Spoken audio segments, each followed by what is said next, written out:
Alrighty, everyone. Thanks so much for joining us today for another episode of the War Room. As you can see, we got a packed house today as we have a special guest, a virgin on the show, first time appearance. Ooh. That is, of course, Patrick from Patrick's Tactics and Tutorials. Well, welcome. Thank you for joining us. It's been a long time coming, but you finally stepped up to the big time. Well, thank you very much, Jester. Hello, everybody. Or as I say to Ruff, hello, hello. Hello. I'm not Dick Van Dyke. It's a day with me. What's all this then, man? Oh, Bennett. Oh, blimey, governor. Yes, It's going to be an episode. I can tell you, friends, it's going to be an episode. Normally, I send out an email message to everyone around 30 minutes before the show. This time I was a little bit slow, and I sent it out at 3:36. At 3:48, I'm still sitting here by myself going, did I really send the message? Is nobody coming? What's going on? Volumes, that should tell you volumes. That should. Oh my gosh. Nobody dispelling shows up all the till last magic. minute. Stop. Anyways, thank you all for coming out today. We got a lot to talk about this week, as usual. And of course, we got a lot of information to get out of Patrick. We got to beat him down. We've got to show him how wargamers are. But also, what we have to do is we got to show you guys his wonderful, wonderful channel. Why don't you tell everyone a little bit about your channel? Oh, wow. I'm on the spot. Well, let's talk about me. Yes. This is my channel, Patrick's Tactics and Tutorials. And I joined YouTube like everybody else did, to put family movies on 15 years ago. And in 2013, I decided I was going to record a series of tutorial videos, hence the tutorial part. And I did them on one of my favorite game series, the Great Campaigns of the American Civil War. And I kind of did it on a lark. It was one of those, it was Christmas vacation, and it was just, hey, I'm going to try this out. And so I recorded them, and I threw them up on Board Game Geek, and here we are 10 years later, and they're still getting hits. It's funny to go back and just see this spike there of YouTube, and then just nothing until COVID. And then I actually started the channel proper, and I said, let's do some gameplay videos and playthroughs with my buddies. And yeah, I found a couple of people. I roped my buddy Peter in, and we do the Commands and Colors ones. That's it's kind of the three rails or the three legs of the stool. I've got Commands and Colors Ancients right now that we're doing. Of course, Great Campaigns of the American Civil War. I found a guy who asked me just out of nowhere, Roger. He said, hey, I'd like to learn how to play. And I said, content. And so we started playing through that from the beginning. And here we are 3 years later. He's doing great with that. I mean, he's besting me all the time. And then, of course, Combat Commander is my other favorite. So now tell everyone, be honest.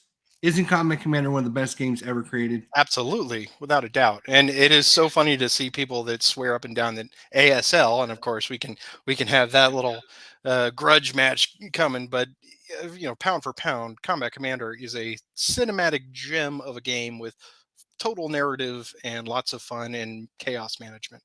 Yeah, whereas ASL is little tiny boards, little tiny chits, and trying to get double ones, I guess. I don't know. That's me being glib, sorry. That's all right. Yeah, so you've kind of focused in on those three main games. We're going to talk about all those because I've got questions. Tony's got questions. Russ got questions. We all got questions. We've got answers. You got answers. We got questions. So we're going to get to that. But let's. Well, I always tell when my students say, Mr. Kinner, I've got a question, I'm always like, well, I may have an answer. Let's say hello to all of our friends out there in the chat world. Tim, how you doing, buddy? Gim, good to see everyone. James, we got Mike Anthony here. We got Mike. Wait. Mike's putting content, actual gameplay content. Yes, no. He walks around his house and goes, "Oh, look at this! Look at this!" No, he actually played a game. No, he's playing. So much so that I looked on eBay to try and find a copy. It's like you can't. It's like hen's teeth. Because I thought, oh, that looks good. Beat Cafe, I'm going to say his name properly for a change. I know everyone's on me about that. Braun, what's going on? Jeffrey, Fred, Alistair, William, Keith. What is Kevin. going on? We got the butter jelly in the house. Everyone loves butter jelly. You got me saying that now whenever I read one of his rule books. Butter jelly.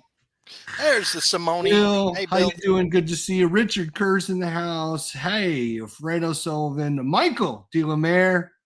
And yeah, thank you all for coming out. So, Tony, you saw that me and Ruff got together this week. We had a great show. Where were you? You were busy at the gym. I was at the gym. You're looking beef. You're looking beef. What is going I have on? to keep myself physically active so that way I can annoy both you and Ruff about lock and load, all the time. Did you like my comment? Did you like my comment? I got a good laugh out of that one. Yeah. And then somebody else responded and said, yeah, now we just got to keep you from saying GMT for 2 hours. Well, everyone, the over-under on the first time Tony mentioned lock and load was 10 minutes. We're only at 8:37. So those of you that took the under, congratulations, you're winners again. Won a pile. Okay, now the one question I had was, does Patrick actually play more than 3 games? Yes. Next question. His shelf explains that he does, but he just doesn't video the other games. I have the best of intentions to expand the repertoire, but because I do edit things, I have a good system now for the 3 of them right now. And so that's known content. I know I can spend 2 hours editing this one, get it out the door on a certain day.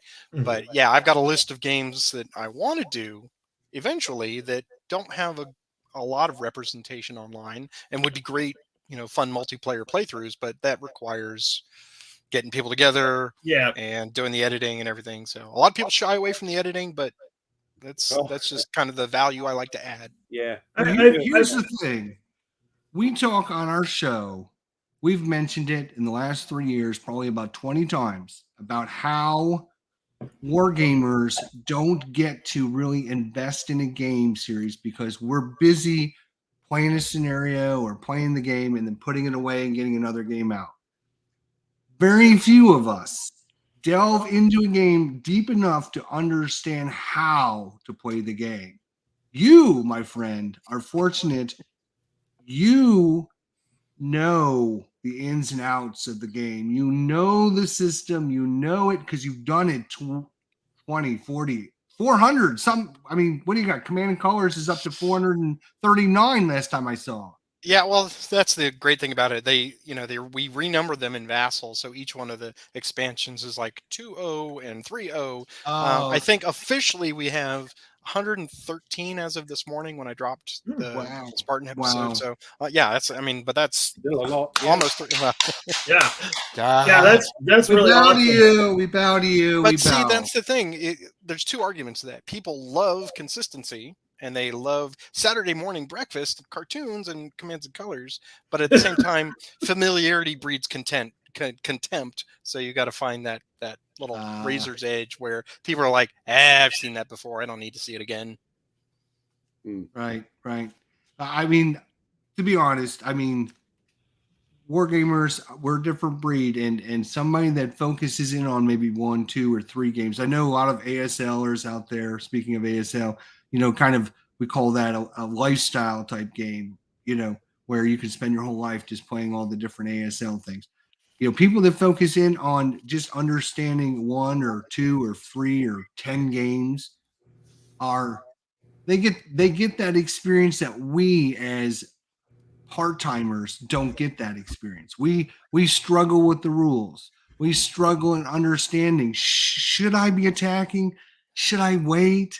What should I do?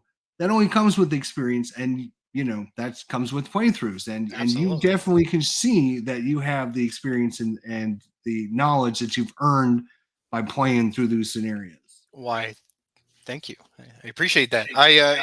To me, scenario-based games just lend themselves, and especially from a content creator standpoint, it just lends itself to free content, right? It's like, well, we're doing this scenario this week, and sometimes with both the great campaigns and the Commands and Colors, we're playing them back to back to see how we're each playing both sides. Oh yeah, I do that with when I play my ATS. I do that with Mitch. We play one scenario and then we'll flip. Right. Actually, I've been playing that a lot with ATS wise because I kind of like to see how they approach something, and then I can learn from them on their aspect and adapt and things like that. So, yeah, I see the positive. Alistair makes a great point. It's so easy to go from wargamer to hoarder, and I know. No, we are not. I mean, look at what I've done to Ruff. Poor Ruff. I mean, the first time me and Ruff got together, he had like 3 games up on his shelf. I still got a screenshot of it. It comes up on my computer every day, and he's got like 4 little computers. Can I just say now, after Thursday's show, my preferred pronouns, please, are gamer, war, and trash. Okay. I would like to chime in on that since Tony was not there, and obviously I watched it the other night. But you guys went on quite a bit about the concept of what are we? Are we gamers? Are we board gamers? Are we war gamers? What a great discussion, because you asked the question out loud, Jester, about why do we put ourselves into these silos? And I think that's it's really 2 sides of the same coin. It's we're tribal. I mean, humans are just tribal. So we like to have enclaves of people that we kind of identify in similar interests, but also we like to categorize and have taxonomies. And so, even when Artie was talking the other night about the Charles S. Roberts Award, there's a perfect example of how hard that can be, especially in a wargamer environment. But we do the best we can, right? We're like, well, I play these games, and then if you just throw your hands up and say, I'm an omni gamer like you, we're just gamers. That's what people ask me. Right. What do you do? I'm like, I'm a gamer. So that's the easiest catch-all. And then once you suss out what they know and what they're familiar with, are they it's Risk and Monopoly, or, oh yeah, I played Twilight Struggle or whatever. Then you have a conversation that you can continue. Right. Yeah. As I said on Thursday, I think I mentioned it. If you tell people straight out, I've learned now. I tell people straight out. Well, oh, you say I've got a channel. I play games. Oh, what sort of games? The brain goes. Hold on, what am I going to say here? How is this person going to react in that? Yeah, because when you say war games, as I said to the story, we went to Brighton the other week. And some chap helped us find somewhere, and he got into the conversation. Oh, you play games? What sort of games? War games. It was like you could see the thing going across, the prairie. So you have to be a bit careful. But that's the great thing about it, is when you're surprised by somebody that you just like. There was one of my buddies, closest gamer buddies. He came to my office right after he started, and I had some percentile dice sitting on my desk. I love telling this story because it's just the way you reach out to somebody. And he's like, "Oh, what are those?" I'm like, "Oh, my percentile dice. It's a joke. Somebody asked for IT help, and I roll the dice to say your chance of actually getting the right answer from me." And he's like, no, I know percentile dice. I'm on, RPGs. I'm like, and then just nerds for life, right? Oh, okay. So now we travel to board game conventions together and everything. So that's how easy awesome. It is if you find that right hitch in the conversation. Right. That's awesome. Yeah. That's awesome. For those of you that are unaware of what we're talking about, we're having a show on Thursday nights at 7:00 here on my channel where we talk about board gaming, and Ruff was our special guest host this week. And the subject was basically we were talking about why are there different classifications? Why can't we just be gamers just like regular gamers? Why are there war games? Why do we have to classify war games? Why was wargaming picked out from all the different classifications as the redheaded stepchild? And so it was an interesting conversation, and I think it goes to partly on of what this show is and how we're trying to get the word out that us wargamers, we're not all weirdos. Yes, not like the old. You guys are weird. I'm normal. I don't know about you all. Anywho. The weirdos that it was a good time, and I appreciate Ruff coming out and staying up late. It was midnight on his time when we started. It was 2:00 when we ended. So thank you, Ruff. How did teaching go the next day, Ruff? Teaching? Do you know what? Have you seen the old thing where they close your eyes and paint your open eyes on your eyelids when they're shut? That's what it looks like. It's like, really? Yes, please work this algebraic expression out thing. Find K. Yeah. So Well, Yeah, we no. also what we try to do is we try to educate people here on the War Room. We talk about things that happen in this day in history. We also talk about the news, the upcoming events.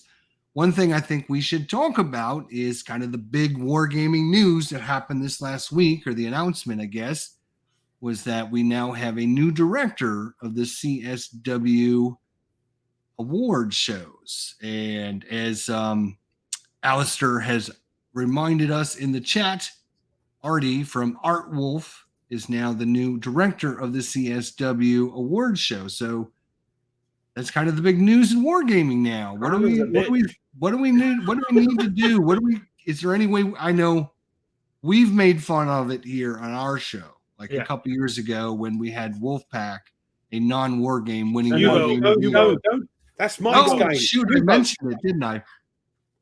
U-boat. U-boat. All right, U-boat, not Warpack.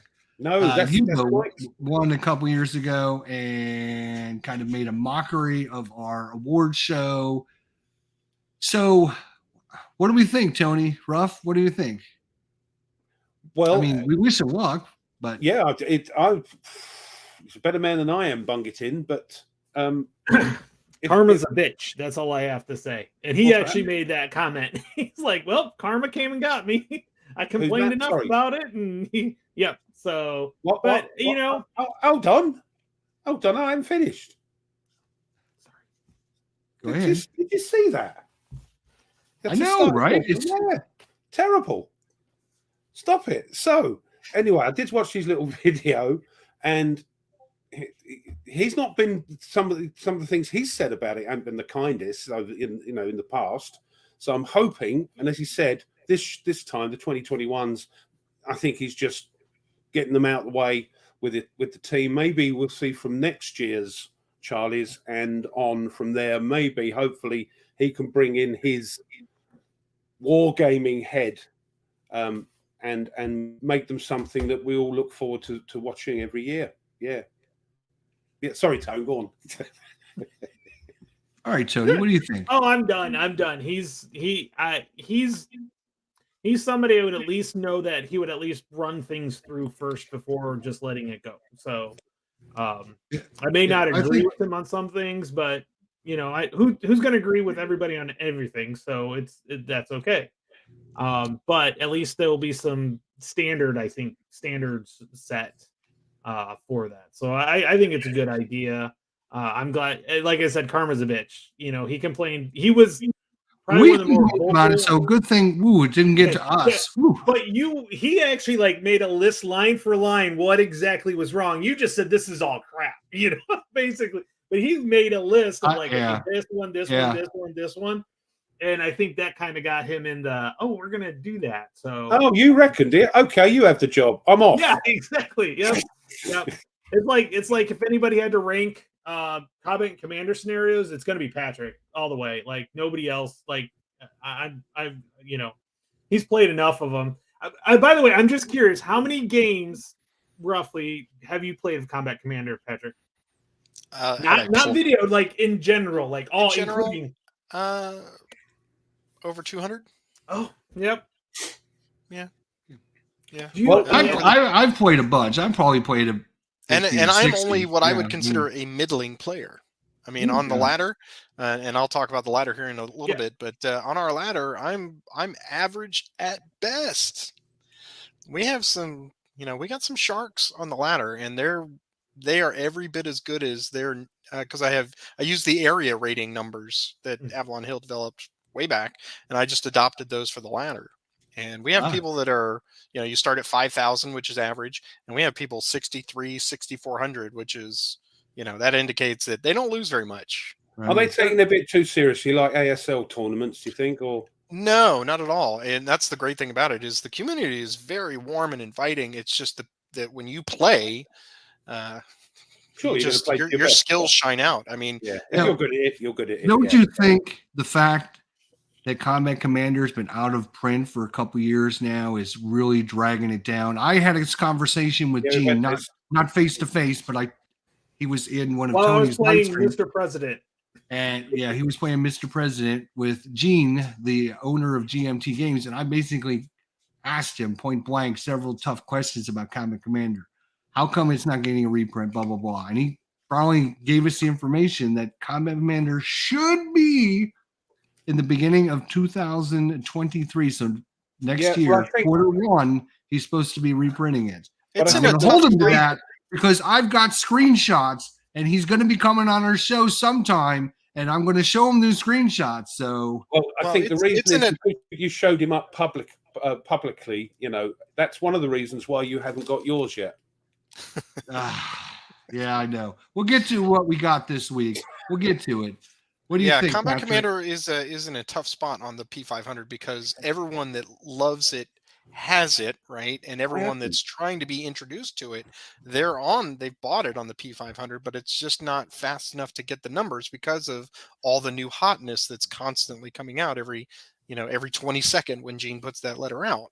Mm-hmm. So it's hard to compete with stuff that is constantly new and fresh. Right. A lot of people, for people. I had all this stuff at one point. I had to sell it all when I moved down to Florida. And you're in Florida too, right? I am. We're neighbors. You're in Clearwater or something, right? No, I'm in Tallahassee. Oh, Tallahassee. Okay. Yeah, where are you? I'm in Bradenton, just south of Tampa. Oh, okay. Yeah, so you dodged a bullet a couple weeks ago. So good for you. Would have dodged a bullet, but yeah. Talking about Combat Commander. See, I didn't get it because it wasn't very solo friendly. I've been told because it's card driven, but there's a couple of fan-made solo things out there, which made me go, okay, I'll order it. What do you think of them? Have you tried them? I have not tried any of them, but I am not a solo gamer, with the exception of, having the hunters and the hunted and all that stuff that are designed as solo experiences. I don't typically try bots or anything like that, just because if I'm going to do that, I'd rather just play with real people because I need that interaction and that engagement. So Combat Commander, half the fun is, does he have that fire card? I don't know. So I know they've created all of the CDG solo mechanics and tools, both the fan-made ones and the sanctioned stuff from GMT now, but I need player versus player. I don't find myself enjoying solo play for games that are designed with the bluff aspect. Right. That's why it's not very solo friendly because of the cards. I was just interested in the way the solo would work. Ooh, breaking news. Mike, is that going to be a GMT's official release? Or is this what are we talking about, Mike? Is that Jason? I don't know. That's a good question. I mean, I had assumed if GMT was going to step up to the plate and reprint all the Combat Commander stuff, which again, you guys need to get it on. Go P500 it. If you haven't P500 it, and we talk about this every week on our show, we have to get it P500 and get those orders in, as Patrick had said, to show them that yes, we there's a lot of people interested.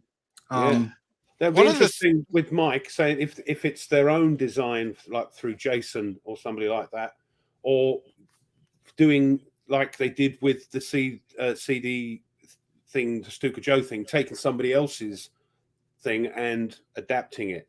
That would be think what they could probably do, and I mean, I'm not speaking for GMT, but now that we've seen that the success of like the great battles of the American Revolution with tri-packs, they should probably, I think at this point, if the price point is good enough for people, is to do what they originally did and combine Europe and Mediterranean into a box that people can just buy, because that's the hang up right now for people. They need Mediterranean.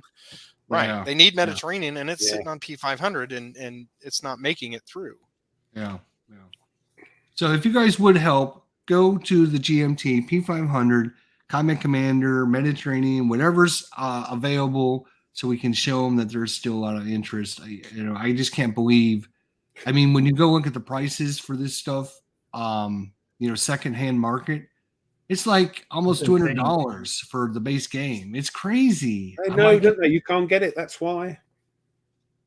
Yeah, it's I just know. terrible. I've got it sitting up here, and I'm seeing the prices, and I'm like going, No, Tony, send it to me. What do you freaking send me American Bomber instead of Combat Commander? Shit, for shame on you. no, because I really want to play it. That's why. Yeah, Yeah, yeah. you should. I It's a great game. actually sold it to get my new the laptop I have right now, and then I reacquired it later on. That's actually one of the only games I've actually reacquired because I'm like, damn, I want this game again. So Why It did I is get true. rid of it? The Pacific is still in print. I've seen it on a few places. You can still pick that one up, and Yeah, I yeah, have got thought you. about it, but every time I do, it's going to make me mad. Like, oh, I got this. Why can't I get the other one? So I don't. And Patrick, from a price point, I mean, it's got to be cheaper to produce than Commands and Colors, which is now in Right. its 7th printing, and that's 6 pounds Right, of wood, right, right? This is just right. cards and maps. favorite Command and Colors game from the system, which is yours? Oh, Ancients, hand down. Yeah. Okay. Yeah. That's the Okay. one. I which ones have you You played? played the other ones, I'm assuming. I've played Ancients, obviously Memoir 44. I've played Tricorn. I did a few videos of that. That Mhm. has kind of, and that's gone to the back burner, and we need to get that back. I have played Napoleonics. I had it all, got rid of it all because it's not my bag, baby. Ooh, you should have sent it to me, man. Hey, Jester, You'd have been my best friend Jester, I ever. was going to tell you, Rockin' B Games has the Napoleonics, the base box, scratch and dent available. Oh, really? Yeah, Rockin' B Games. huh? Sorry, I sorry, actually- Patrick. I actually sold the entirety of Napoleonics to a gamer from Austria who had come to Dice Tower Con, and he had just big bags, and he bought everything. And I'm like, That "How must are have you getting this cost him a home?" fortune It on the must plane. have. It must have. But he's enjoying it.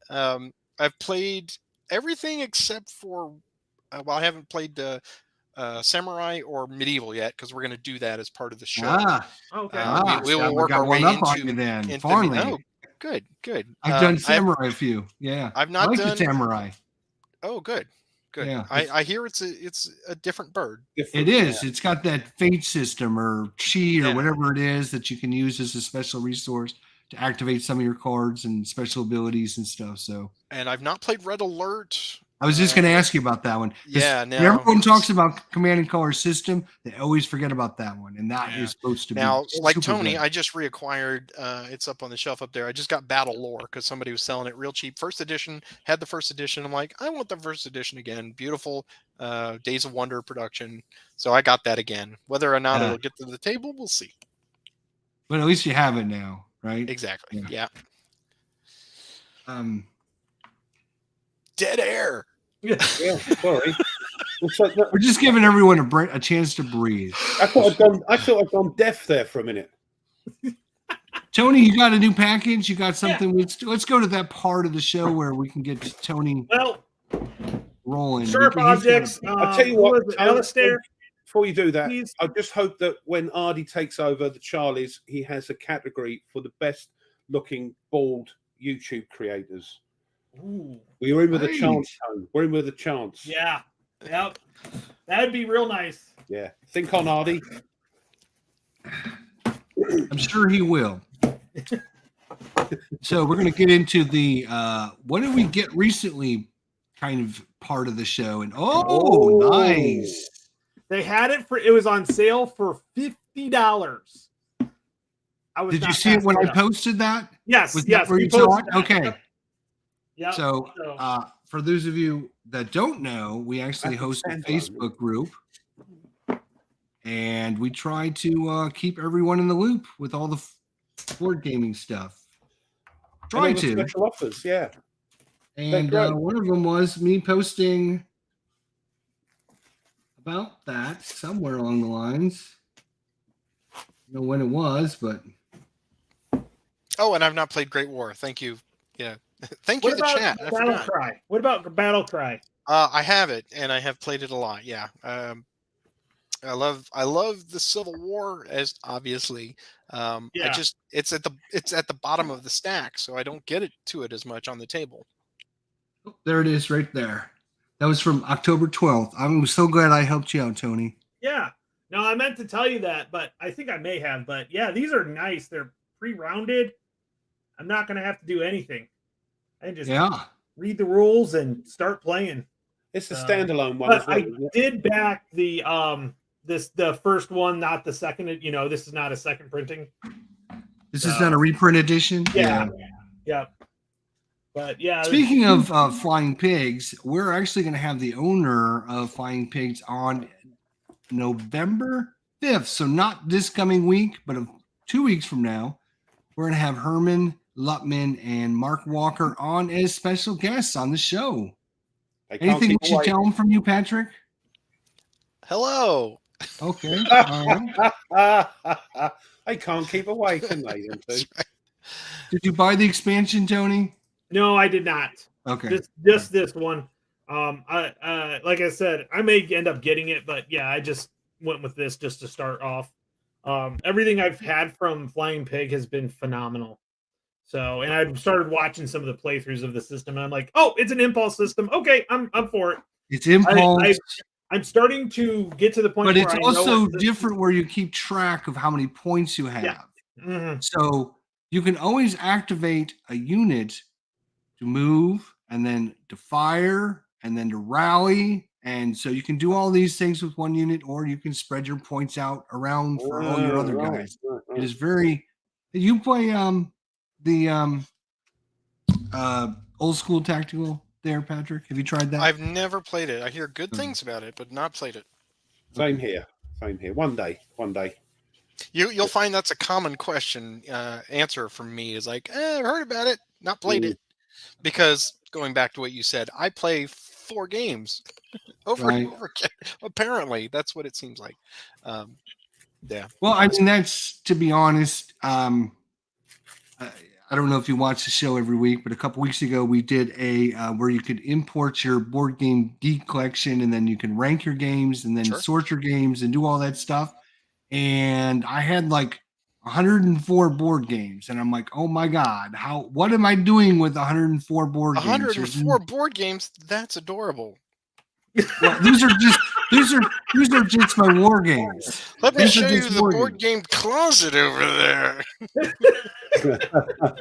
I have 450 total games, including expansions. So. Oh, okay, yeah, and that's always the follow-up question is when I look at it, because I have a the quick bar on BGG. I have my collection, which is everything with no filters, and it's like 630. That's expansions. Nice. That's everything. Nice. But then I have. So you're an expansion buyer too.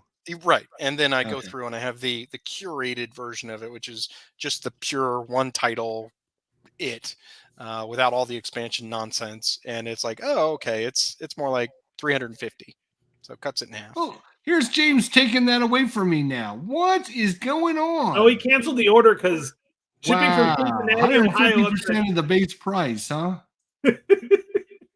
Jeez, crazy. Trying to steal it from me. We just last week or 2 weeks ago, what is it? We did our top games of 2021. So I know you don't play a lot of other games, but I mean you play some. Yeah. What game would you recommend from that 2021? Do you have any favorites? Sure. Are we breaking it down by war game, board game, game? Either anything you want to talk about. Whatever you want to be called by. Okay. The easy one for the war game would be Hood Strikes North. That's part of the Great Campaign system. Yep. So that came out in 2021. And I know that was one of the items on Artie's list there about the release date versus the year that it was available as a CSR award winner. So yeah, that was, to me, I mean, I helped playtest that, and then when it came out, Roger and I played the heck out of it. We did a campaign from it, and it was just great, for that year. Board game wise, I buy so many little card games and Euro games because when I play with my local group, it's all the light and fluffy stuff, right? It's it's things to get new players in, social games, card games, lots of card games. So 2021 though, probably The Crew Deep Sea from a card game one, yeah, because I love co-op-y kind of things. Okay, so that was going to be another one of my questions, but Spencer wants to give you a big shout out there. Hey, Spencer. He says, thank you for the GCACW tutorials. Well, as thank you very much. I appreciate it. And thank you for that awesome avatar. Because Yeah, I was that gonna is say that is that. one of the That's brilliant. that's one of the Yeah. games that I run at conventions is Gunslinger. Gunslinger, wow. Yeah. Now, Ruff, you got some new stuff in this week too, didn't you? I did, and Tweezers obviously as well because you've been asking me. It wasn't supposed to come till Monday, but it turned up today, so that's good. And it's the Fields of Fire Bulgy expansion. So these are all in bags, so it's quite weird. But I'll be doing unbagging. Well, they're expansions, so that you're supposed to add them to the new deluxe box. That's a. I'm going to say no way is it going in the box as it is. No, waiting for the deluxe. And then we've got the last 100 yards mission pack. I can't play this though because you have to have the core game to play this. I think there's no rules or anything in it, so missions and things. But I thought I'd get it because that's done on the P500. Just waiting for that to go through the system. Hopefully, And the old Battles of the Shenandoah for GBACW. And too many acronyms. What's that? Too many acronyms out there. I know, and somebody did moan about it. But it's all we can do to get the difference between GB and GC. GC, and I think, no, it's not that one. I mean this one. But yeah, a great shout out to our mate Stigler, Alan, whose own design for GBACW is on the P500. It's getting very close, and it's a sort of mini introductory, what they call it, starter kit type starter set, thing, where there's smaller scenarios, so you can get you, because it's quite crunchy, so you can get get into it with less counters and that. But yeah, look, that's it. Can you play it with the second additional? I assume so. Or do you need the? Well, look at it. Probably says in there what you need. Yeah. Do you need the base game or that? You need the first base game, don't you? You need the base game. Yeah. So most of them are like that, but sometimes it's just they say that because they want you to get the base game because there's counters. Like you couldn't use a counter from a different game that says there's no rules in this. I know. Maybe I could use the Japanese rules because they're generic core rules, aren't they? Series rules. So maybe I could use those. Yeah. Have you tried the last 100 yards, Patrick? I have. Yeah, what'd you think? Different, isn't it? Man, it is different. I liked what it was trying to do, but it always comes back to you compare. You can't. You compare and contrast, and it's like, well, I really like Combat Commander more than what we need is one of the old Men in Black, those little red zapper things. So you forget about the game you played, you can just do it on its own merits. That's right. It's so hard though. It really is. It's all your children are beautiful, right? And then you're like, sure, this one's a little harder though.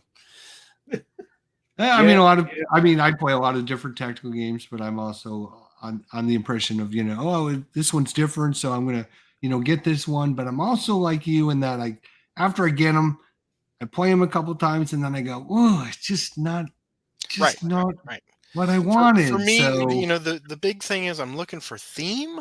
Obviously, I'm looking for flavor and I'm looking for narrative. And if it has those things in spades because of a card-based randomizing system with random events on it or whatever, if it's just perfect information like ASL where it's all down to the dice for the friction and fog of war, well, that to me that gets a little samey, right? Mm-hmm. So I don't know. I don't care how you dress it up with the scenarios. Now I'm going to have people disagreeing with me. All the ASL fans are like, "You're wrong," no, but they're entitled to disagree with you, but you're entitled to have your opinion. So that's right. I can't force them to be right. So no, you can't. Right. Until it's hard, Patrick. I like you. I'm liking you more and more because I try to get the right thing every week. I'm on this show yelling and screaming about doing the right thing. Nobody listens. I don't know. Now, goes in one ear, not the other. Here's the thing. So, kind of with adding on to Ruff's collection. So, GBACW, GCACW. I've played both. They're totally different. You can't compare. Yeah. Because they're totally different. Is there a tactical? Do you like tactical Civil War? Because that's basically what GBACW is. And that's the thing. I've always loved the idea of the Berg tactical terrible swift sword systems. I want to love them. I've played the Three Battles of Manassas series too. Okay. That's the Is regimental yeah, the system? regimental skit from Right. MMP. And I love that because the first time I was playing that at convention, he's like, you actually have to write out your orders. I'm like, get out of here. He's like, no, you got to write down the orders. I'm like, okay, please send Stuart over the hill, and then you roll a die, and it's like he denies it. It's like, oh, I know, yeah. But I think for what they are, I mean, you really gotta love taking all of it into account. It's like, okay, you've got the terrain, and you've got the esprit de corps, and you've got just all of that, and it just comes apart so quickly. And I'm like, that is a lot of work mentally to sit there unless you're playing it in depth for 6 hours. With great campaigns, it's like, oh, I want to move this unit over here. I rolled a 3. Okay, well, I'll make it up on the next one. Yeah, that kind of thing. So, have you played any of the other tactical, like the Blind Swords or anything like that? I have Stonewall Sword. Okay, but I have not played it. So that's why when you're asking about Herman Lepman, I'm like, tell him I said hi. I haven't played any of them yet. So I keep meaning to, but I think you'll like that one because it's not as crunchy. I mean, I like both, and I'm starting to lean more towards the Blind Swords system type stuff. But when I want a crunchy, I'll definitely do GBACW because I think you're totally right on that one. Well, you can educate me then.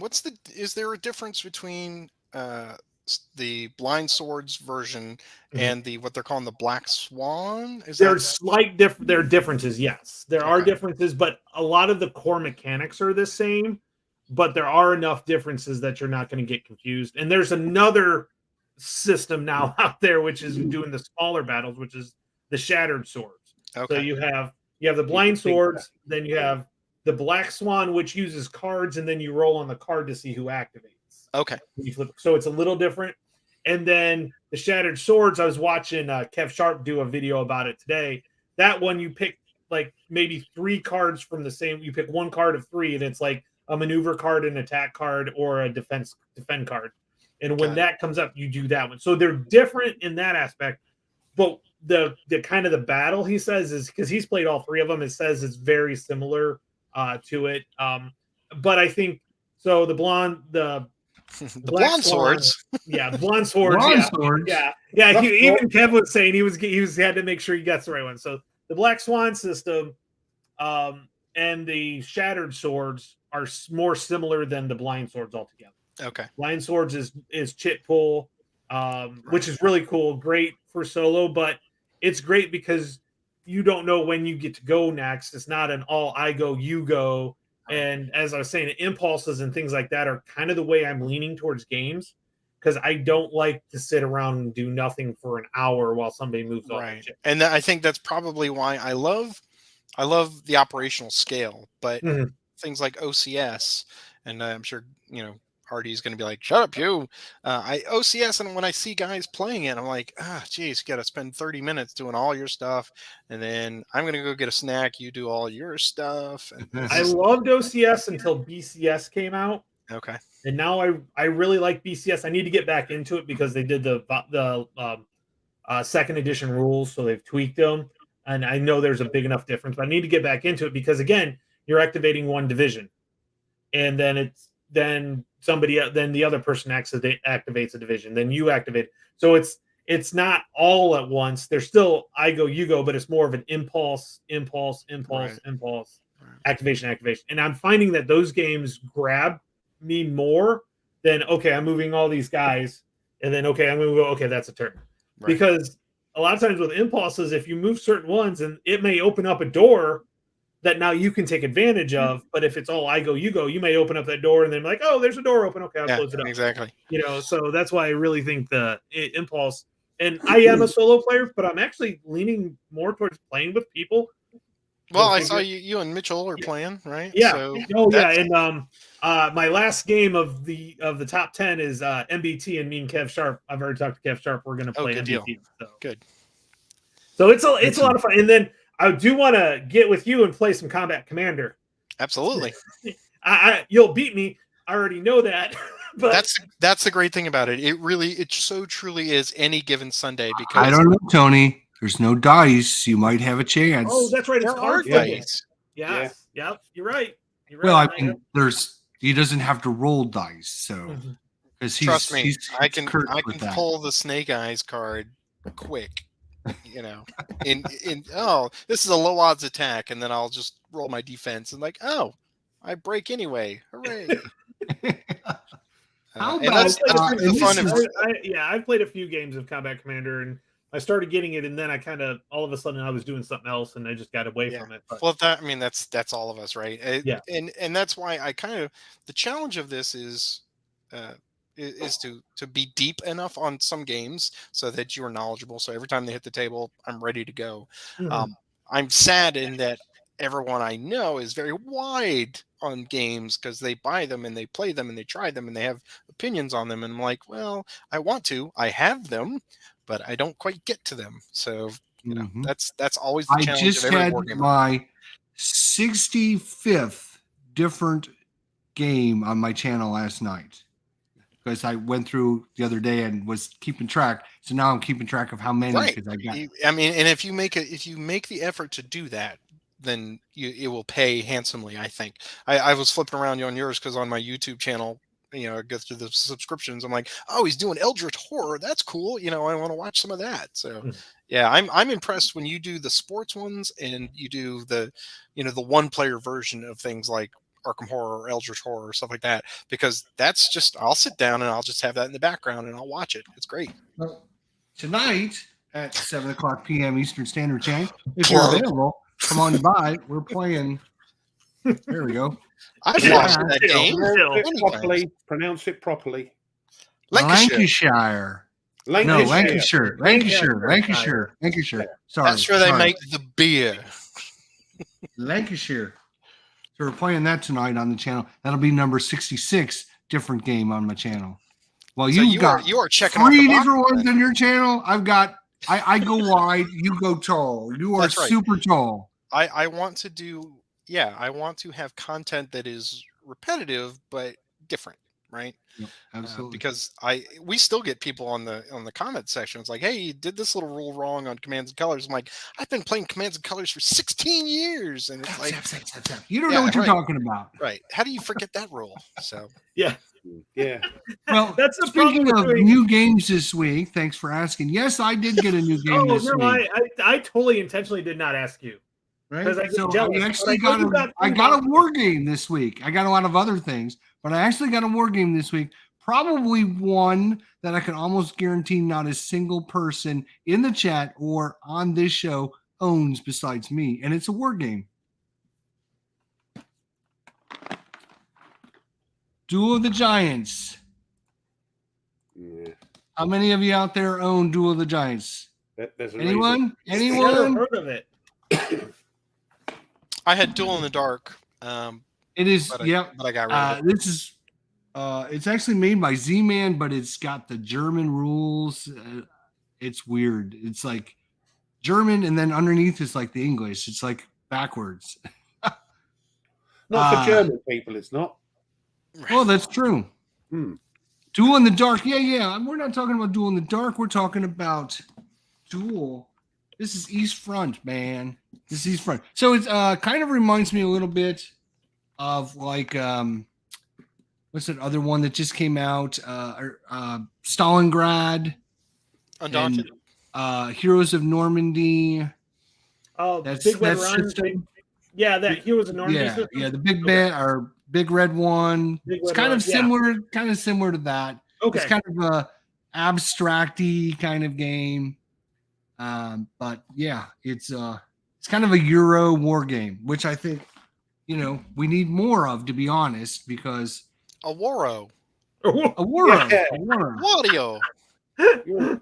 We do definitely need some Waros because we talked about trying to get more people involved in wargaming, and it shouldn't even be called wargaming. It should just be called gaming in general. Playing war-themed games, but that's for a different day, I guess. Yeah, so no one, I told you, no one has a copy of this. So interesting. It's actually very cheap. You can get it for like, I think I got this for like $9. The reason I got it was because it includes 11 plastic miniatures. Because I thought, you've given me 2 red flags already. 1, nobody owns it, and 2, it's very cheap. Very cheap. Yep. Yep. It's probably not a very good game because you can, I don't know. You can find it if you look for it. And yeah, I mean, the pieces are really cheap looking and stuff. But I showed this to Stuka Joe the other day. It actually has. Oh yeah, yes, you showed them, didn't you? Yeah, a little Stuka plane that you actually. And to be fair, they look better than the Stukas. They look better than the Stukas you got in the Road to Moscow. Yeah, these are actually, yes, better. Yeah. Speaking of which, we still have something for sale, Patrick. In case you're interested. I saw that the other night. I'm like, the Race to Moscow expansion pack. I'm still trying to sell it for $25, which is $12 cheaper than you can get it online.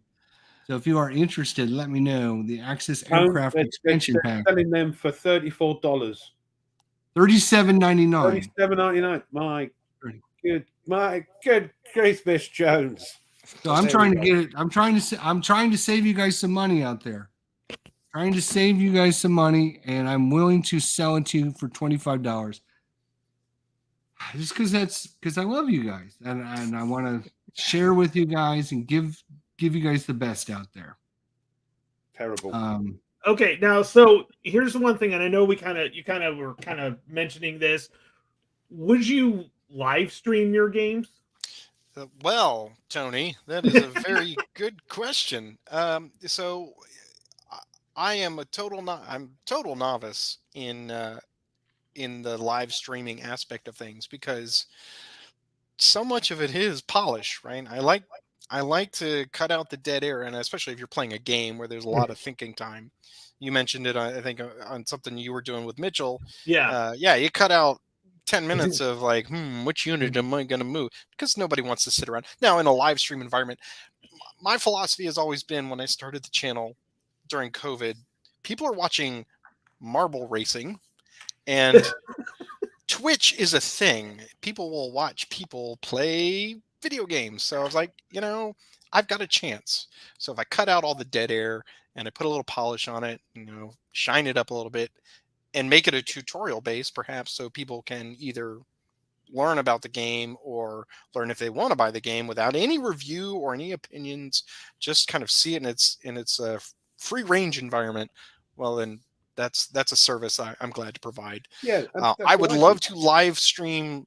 I have a couple times. We did a live stream game of Gunslinger on the channel back during when they canceled BGG, Board Game Geek Con. The few of us that usually go every year and play Gunslinger, I run that every year at BGG Con. Sadly, I'm not going this year either, but they had BGG at home, and so we said, let's live stream it, and we did.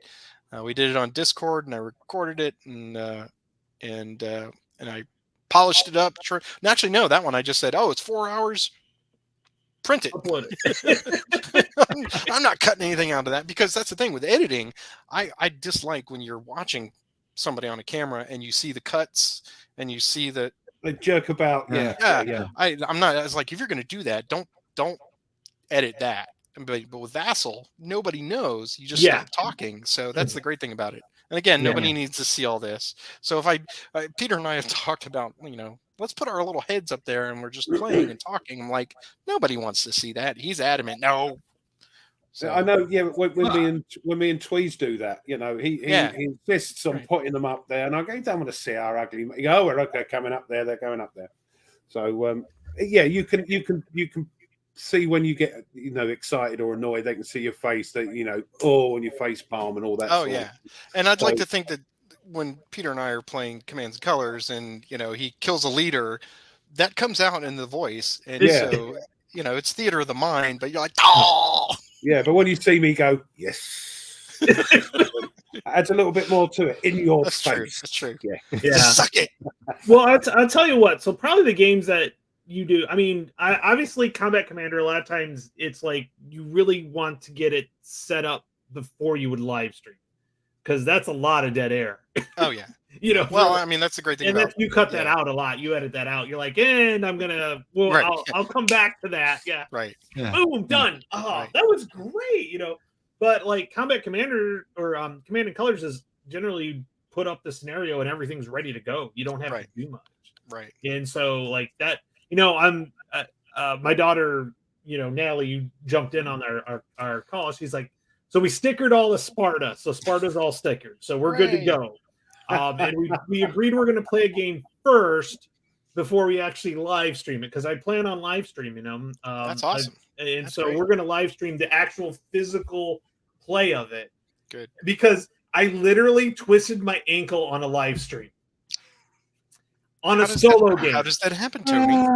I was so ticked that I just like, what? And I walked off, and then like I twisted my ankle. I'm like, you know, it's like I rolled a 13 on a U-boat, you know, for an aerial charge, and that's like an automatic sink. That's dead. So I was That's like, dead. Yeah. it was like I was going good, everything was going good, and then I rolled for an air contact, and then I rolled, and it ended up being like a 13. I'm like, Yeah, it was going good. Yep. But, And then- yeah, I can see my that was- daughter yeah, like That was the emphasizing hunting it. thing, wasn't it? Yeah. I'll tell you what, It at was- least Camp, see what Camp does to our faces when we live stream? Yes, Owen Tony can roll a 13 on 2d6. That's true. Yeah. There was a modifier. Yeah, Yes, that's right. Yep. yes. Yeah. It wasn't even modified. It was an unmodified 13. Lucky you with dice. He can get a 13 on 2d6s. On 2d6. Yeah. Yeah. I'm like, son of a, yeah. And I like, it's like, come on. And I kind of, The thing with you, and then I Patrick, returned is to- you do a lot co-op. And it seems like you got 2, 3, 4, 5 guys that you hook up with that are super awesome as well. You've been really lucky finding some great players to hang out with and play games. So a lot of us are very jealous of that. I Well, mean, I've been trying for 2 years to try and find some good co-hosts, but yeah, I'm still looking. The hunt is still I'm young. still working. Stuck I'm with us, still Tony. trying. Anywho, you've been very blessed in that, and you guys have a great chemistry together, and very interesting, and they're kind of all different in their own special way. Right. Well, and that's part of the fun with the Combat Commander content is because we have so many people on the ladder, and all I'm doing is recording my ladder game.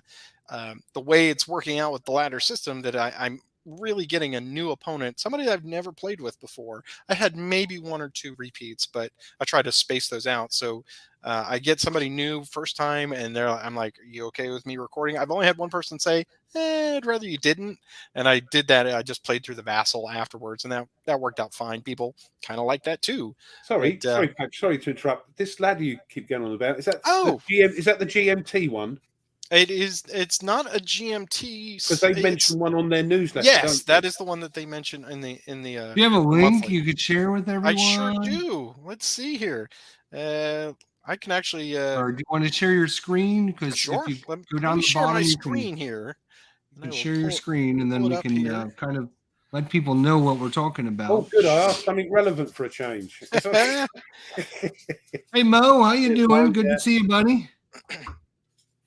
So let's see here. How do I am allowed to present? Okay. Ruff keeps swearing up and down he's going to be playing some Panzer Grenadier one of these Yeah. days. All the Might Might vassal be waiting modules 2 are more years, available. but one of these days he'll get around to it. All Yeah, the we vassal modules are available now.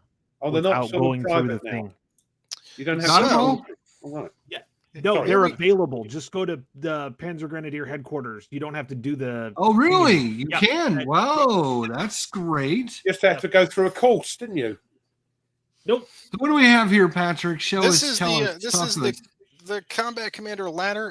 Unfortunately, the tab is cutting off of the. Let me see if I can get the thing to share the whole screen instead of just. Oh, you know what the- I can do is Let me share that. I could change it so that it's actually big and get rid of us. So Yeah, Oh, get rid okay. of it. Let me do. Yes, the Dave, I window. do plan on continuing my Slovakia's war while these Yeah. grading guides are getting set up, but I'm going to do it via Vassal now. So No, I can't stand. No, bits of cardboard for me. Well, I think it's let's see. Let's go here. Is Yeah, that? it's Oh, cutting it's off still the the same thing, didn't it? that's all right. Well, if you just go on and do a That's search weird. for Combat Commander Ladder, I will put a link over here for you pretty soon. But yeah, it's we set it up 5 years ago, and it is open to everybody at any skill level. All you have to do is essentially just send me my an email down here at patrickpence@hotmail.com. Put CC Ladder in the subject line, and what we do is we just pair people up every month. So just to show you, we do one scenario from each of the battle packs every month, and you can see that this is what it looks like. Everyone gets paired up with an Axis and Ally side already predetermined, and then they play through it, and then they post the results On here. Vassal? They do play it on. You don't have to play it on Vassal. Some people like Tabletop Simulator, and they'll play through it on that. But Can they you will play face to face? You certainly can. We've actually had some people that live close enough. We Wow, have a that's cool. lot of Canadians that know each other just in real life, so they will go over to their house and play. Wow. But you can see they post their results here with screenshots and how they did, and I have a spreadsheet that I keep track of all the plays for everybody, and that way I can Wow. assign the next month based on their ranking and whatnot. So yeah, it's been going strong. We're about 100 players now. Bill cracks me up. And He's then not and then kidding there's about Bill. Rosewood. Bill has been That's- playing it's- for a few years now, and he's one of my star players. But he and I we play at Dice Tower Con, and we play. I haven't seen him in a couple of years face to face, but it's nice that he's on the ladder. Awesome stuff. So if you're interested, we'll post a link for that over on our Facebook and ComSim World as well Sure. channels, so we can get the word out, because half the battle with wargaming is getting the word out. Letting people know. I had no idea there wasn't even that available. So Well, I sent it to Tony. He was like, "I want to play more Combat Commander." I'm like, "Oh, have I got a server for you?" Yeah, oh, you said the wrong thing. It is legit busy. Like, I am constantly getting notifications of people wanting to play. Just like, hey, I got a couple hours. You want to play? I'm like, fuck, I have 3 kids. There's just no way. But I'm like, yeah, it's like I'm teaching school and also. Yeah, I can't play. Yeah, I'm on so many Discord servers now that muting is a thing. I feel bad because it's like, oh, I haven't looked at them in a while. It's, oh, I muted it. Damn it, because there's just so much activity. It's going on all day, and I also get it on my phone. So yeah, I've seen it when I scroll up the GMT newsletter, and I'm thinking, oh, when I get mine, maybe Combat Commander. No. Yeah. Combat. Yeah, Commander. we're talking about Combat Commander, Mo. This is for the Combat Commander. Yeah. What Dave was asking about was something. Is anybody playing any Panzer Grenadier? Yeah, he was asking about the Panzer Grenadier stuff.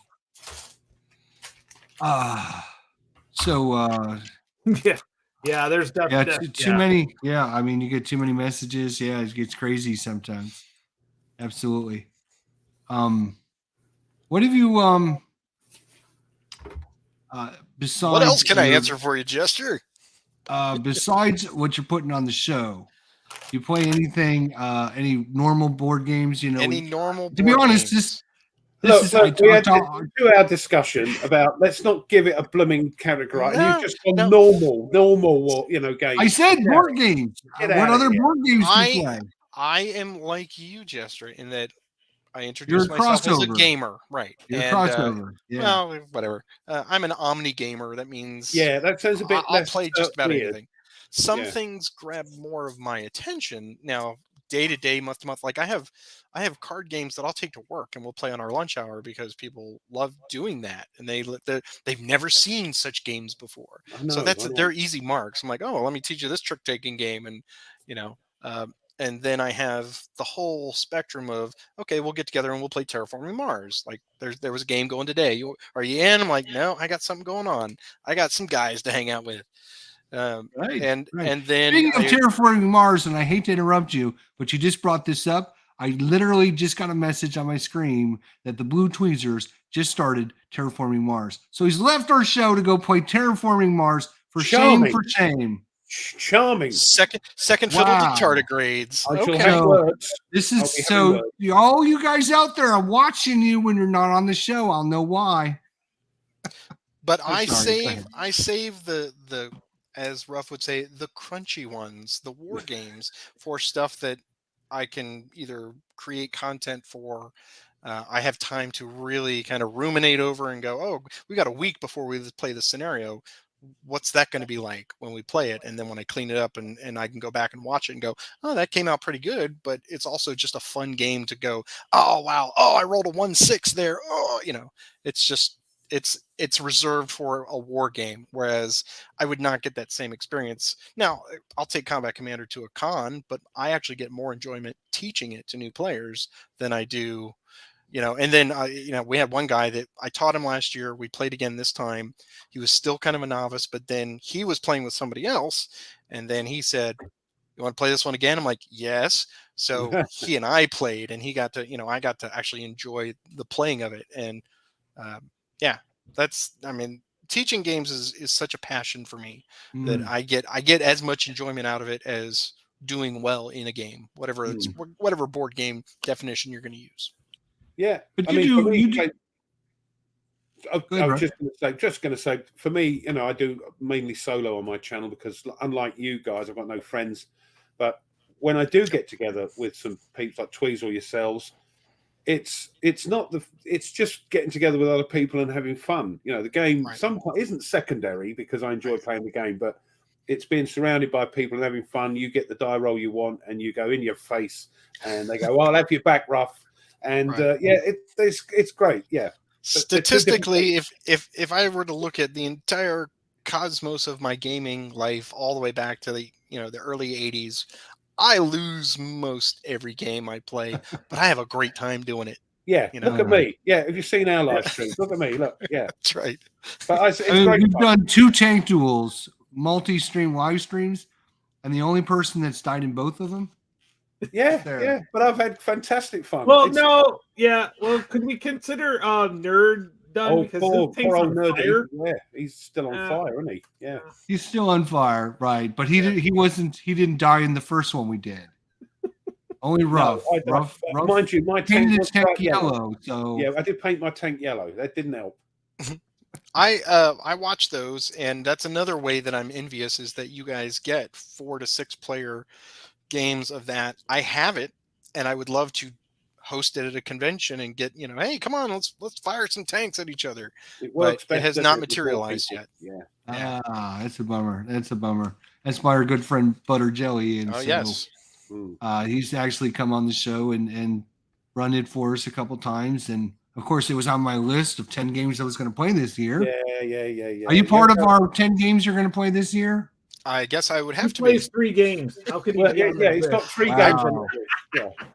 So in Fair. January, we challenged everyone to play 10 war games this year. Come up with a list of 10 games you're going to play this year.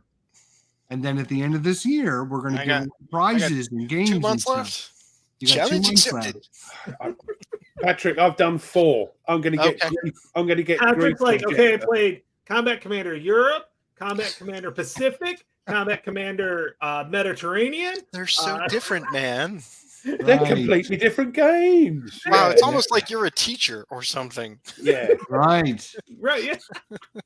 That's true. I know the excuses before they come out of the mouth. Yeah. And, all we and gotta why do- are all we war gotta do gamers is- either teachers or IT? Because we're both IT. They're Yep. both teachers. So why Yeah. is that? Well, because I don't- all we need it's to the glasses. do, all we need to do is keep one page ahead of the students, don't we, Tone? Yep. That's something you learn very early on. So we're going to be doing the same thing for next year, where we're going to challenge people to come up with a list of 10 games they're going to play. And Well, We're at gonna least give you're not, the 10 by 10 challenge. Good God. Playing 10 war I games 10 tried times. that. That was like, Oh, yeah, no. no. You can't, as Yeah. YouTube creator. Because if Yeah, it well- sucks, you don't want to play it 10 times. Yeah. No. well, you got to be very careful about your list. And there's a lot of people that weren't careful about their lists. And I don't think I'm going to do mine because Those people fail at the buffet. I had Plum Island Horror on mine, and I don't think it's going to be Oh, released this year. That's on Oh. my P500 list. I'm Me very too, excited yeah. about that. Yeah. I think I'm gonna get. I think I'm actually gonna get a chance to play it because I think Herman's gonna have the tabletop simulator, and he's gonna take me on it once. But we had a 8-player It's Hexy. tank Hello, Hex. duel going on Yeah. there at GMT West. Oh, I was It goodness. looks like Yeah. they were. It looks like they were having way too much fun over there at GMT West. And I'm going to go on a tangent about this. Those people over there should have got their asses in gear and start packing some games up. It's not too hard. When Yeah, people we come got in the door, you We have got 'em. games sitting there. You hand them a sheet and say, put these games in a box. And then when they're done, they bring the box over to you. You put tape on it and you ship it out. I feel- 10 Have you not- games, 10 boxes before you can play. Come on, Jester. people, GMT. What in the hell are you doing? Jester, you haven't got yours yet then? No, I don't. I'm in the UK. No, all right. I didn't even get a message that mine was shipped yet. Nope. I haven't Fred's either. got a question for me. I'll answer that question. Yes, I have Empire of the Sun. You can see it's my first edition. I bought it in 2005.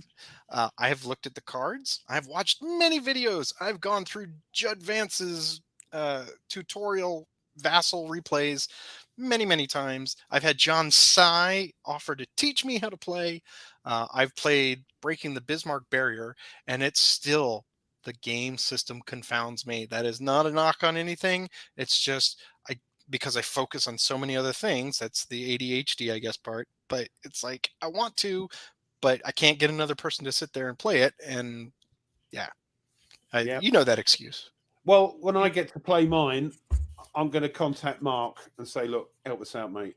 You know? Yeah, right. And now everyone's moved on to Pacific War, which everything old is new again. And Yeah, and it's like, oh, Mark, I'll give you a call. All right, so But see, it's the card-driven aspect of it that really, because I love For the People, love We the People. I've played them dozens and dozens of times, but just there's some kind of self-inflicted barrier to entry to Empire of the Sun for me. It's like, I'm going to do it. I'm going to do it. I'm going to look through the cards. This is so exciting. And then I don't. Yeah. I'm looking forward to giving it a go. I know it's the sort of sister. He designed Empire of the Sun because the Pacific War wasn't a campaign design game. Right. Even people play it for months. So that's the game you play the whole thing with. Yep. And that's the grand strategic that's the scenario, and that's the scenario version of it, sort of thing. I love any game that comes with a disclaimer going, you can play the campaign, but I don't But recommend it's it. gonna take And that's the forever. designer, and that's Mark saying it. Oh, you did send Ruff his, you bastards. Hex got a question. Patrick, do you have your foot in the door for the Richmond 2? Yes. Yeah, we actually so what a great lead-in question. Thanks, Jeff. Thanks, Hex. He's good.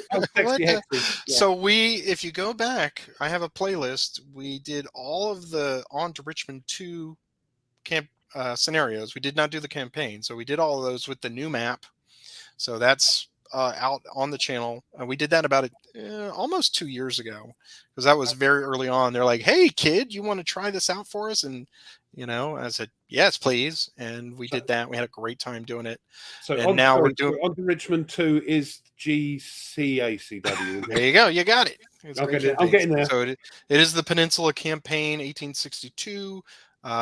The old maps for it, sadly, were very dark and hard to play with, but the new Charlie Kibler maps are just amazing. So when Ed and Joe and Chris all said, "You want to try this and film it?" I'm like, "Yes." So we jumped on that and we did that whole series. And now we're doing the same thing with Grant Takes Command 2, which we're starting in November. So you need to get with Hex to Hex, because you two, I think, would hit it off really well, because you guys are both Civil War guys. Yes. He has sat in on a couple of our sessions when Roger and I are playing, and that was a lot of fun, because then we get a third person out there saying, "Hey, why'd you do this?" And I'm like, "Well, let's tell you why we did that." It was great. Yeah, he's very knowledgeable. I mean, his brain is wired for the Civil War like you wouldn't believe. So I think you guys would get a great compliment to one another if you guys could hook up sometime.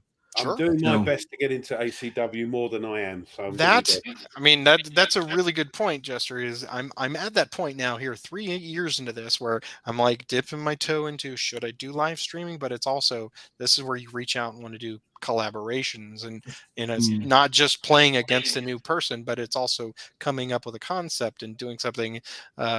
Fred Serval and I have talked about that a little bit, trying to do some stuff and maybe just some ongoing content. So it's kind of reaching out to some of the other content creators, and that's why when you invited me on here, Tony, I was like, yes, I would love to talk to you guys and do something. So yeah, Right. collaborations, baby. Mhm. Yeah, I think guys should start your own show. You guys can get going with that. You can start having your regular people show up on your show and can talk schedule with it on you and give Saturdays you from 4 to information. 6. Don't do it if Saturday from 4 to 6, and we'll support you. We can. Let me write all this down here.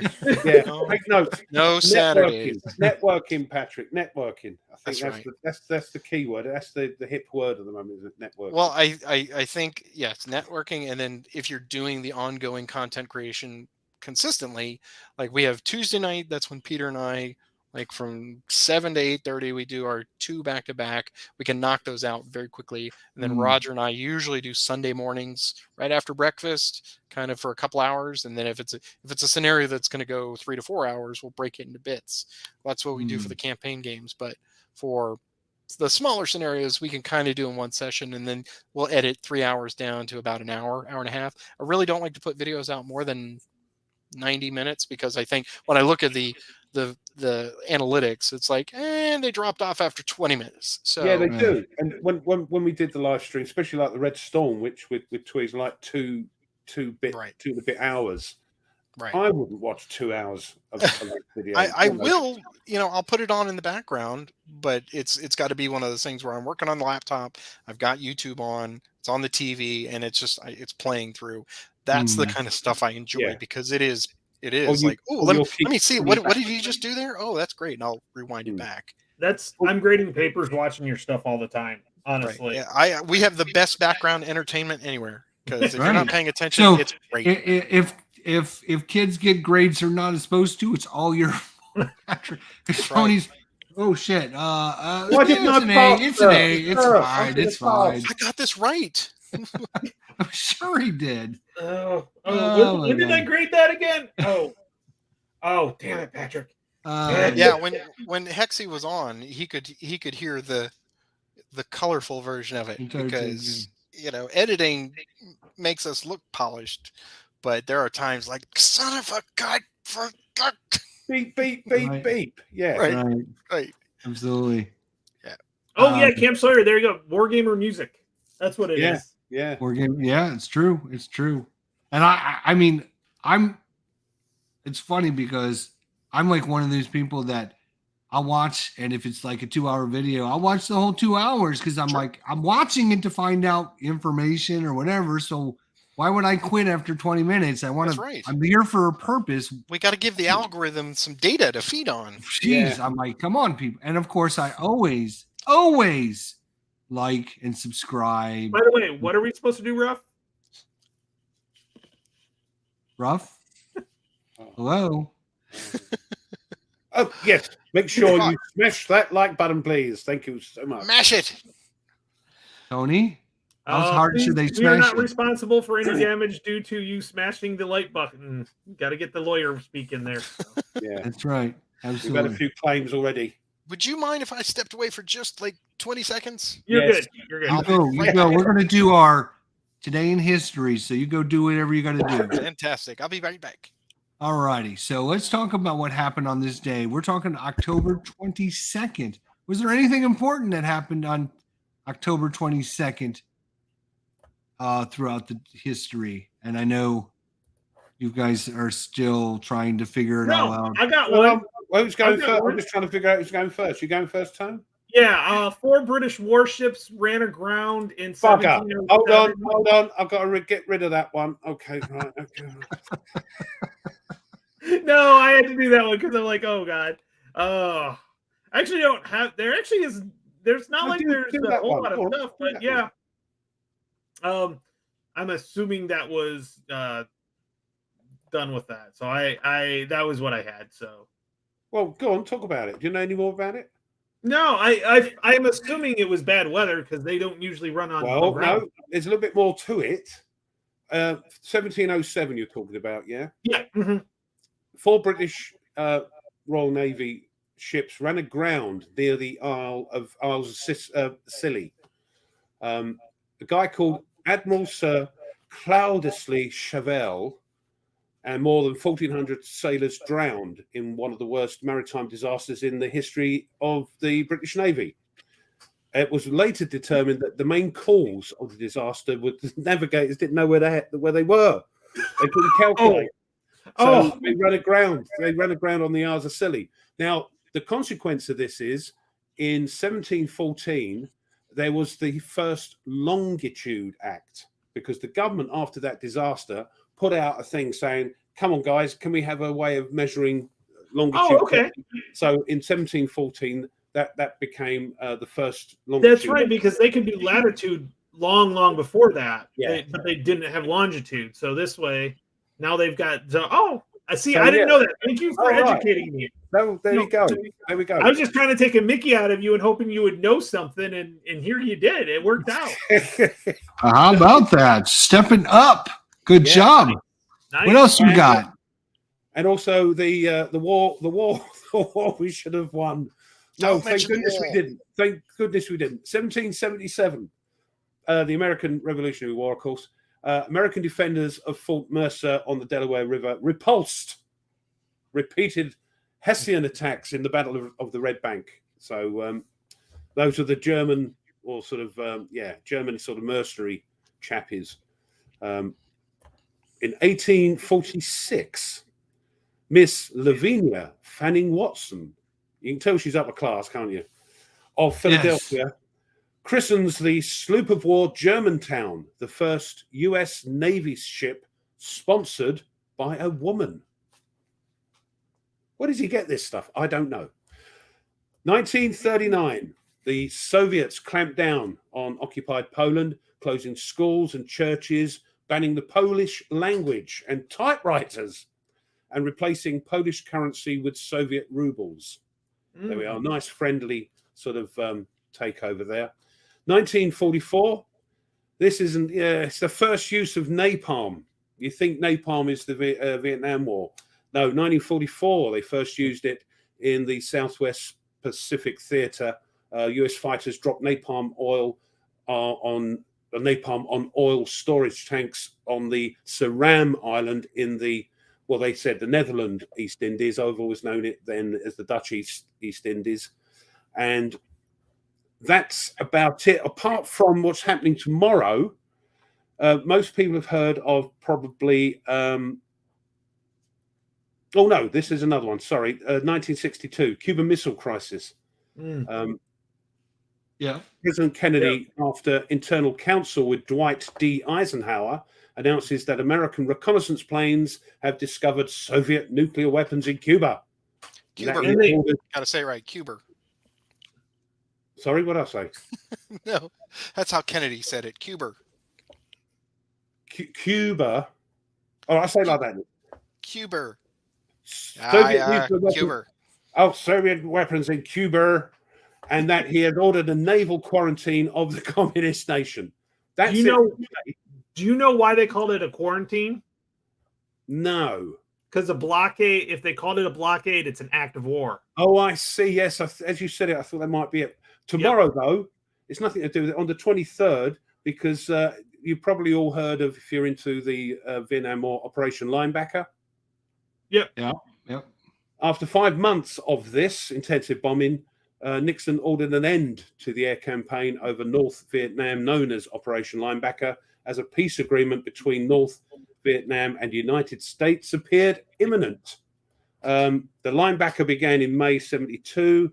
The White House intended the campaign as an attempt to stall the communist Easter offensive of 1972 and as a way to compel the Hanoi government to negotiate a peace agreement that the United States would find acceptable.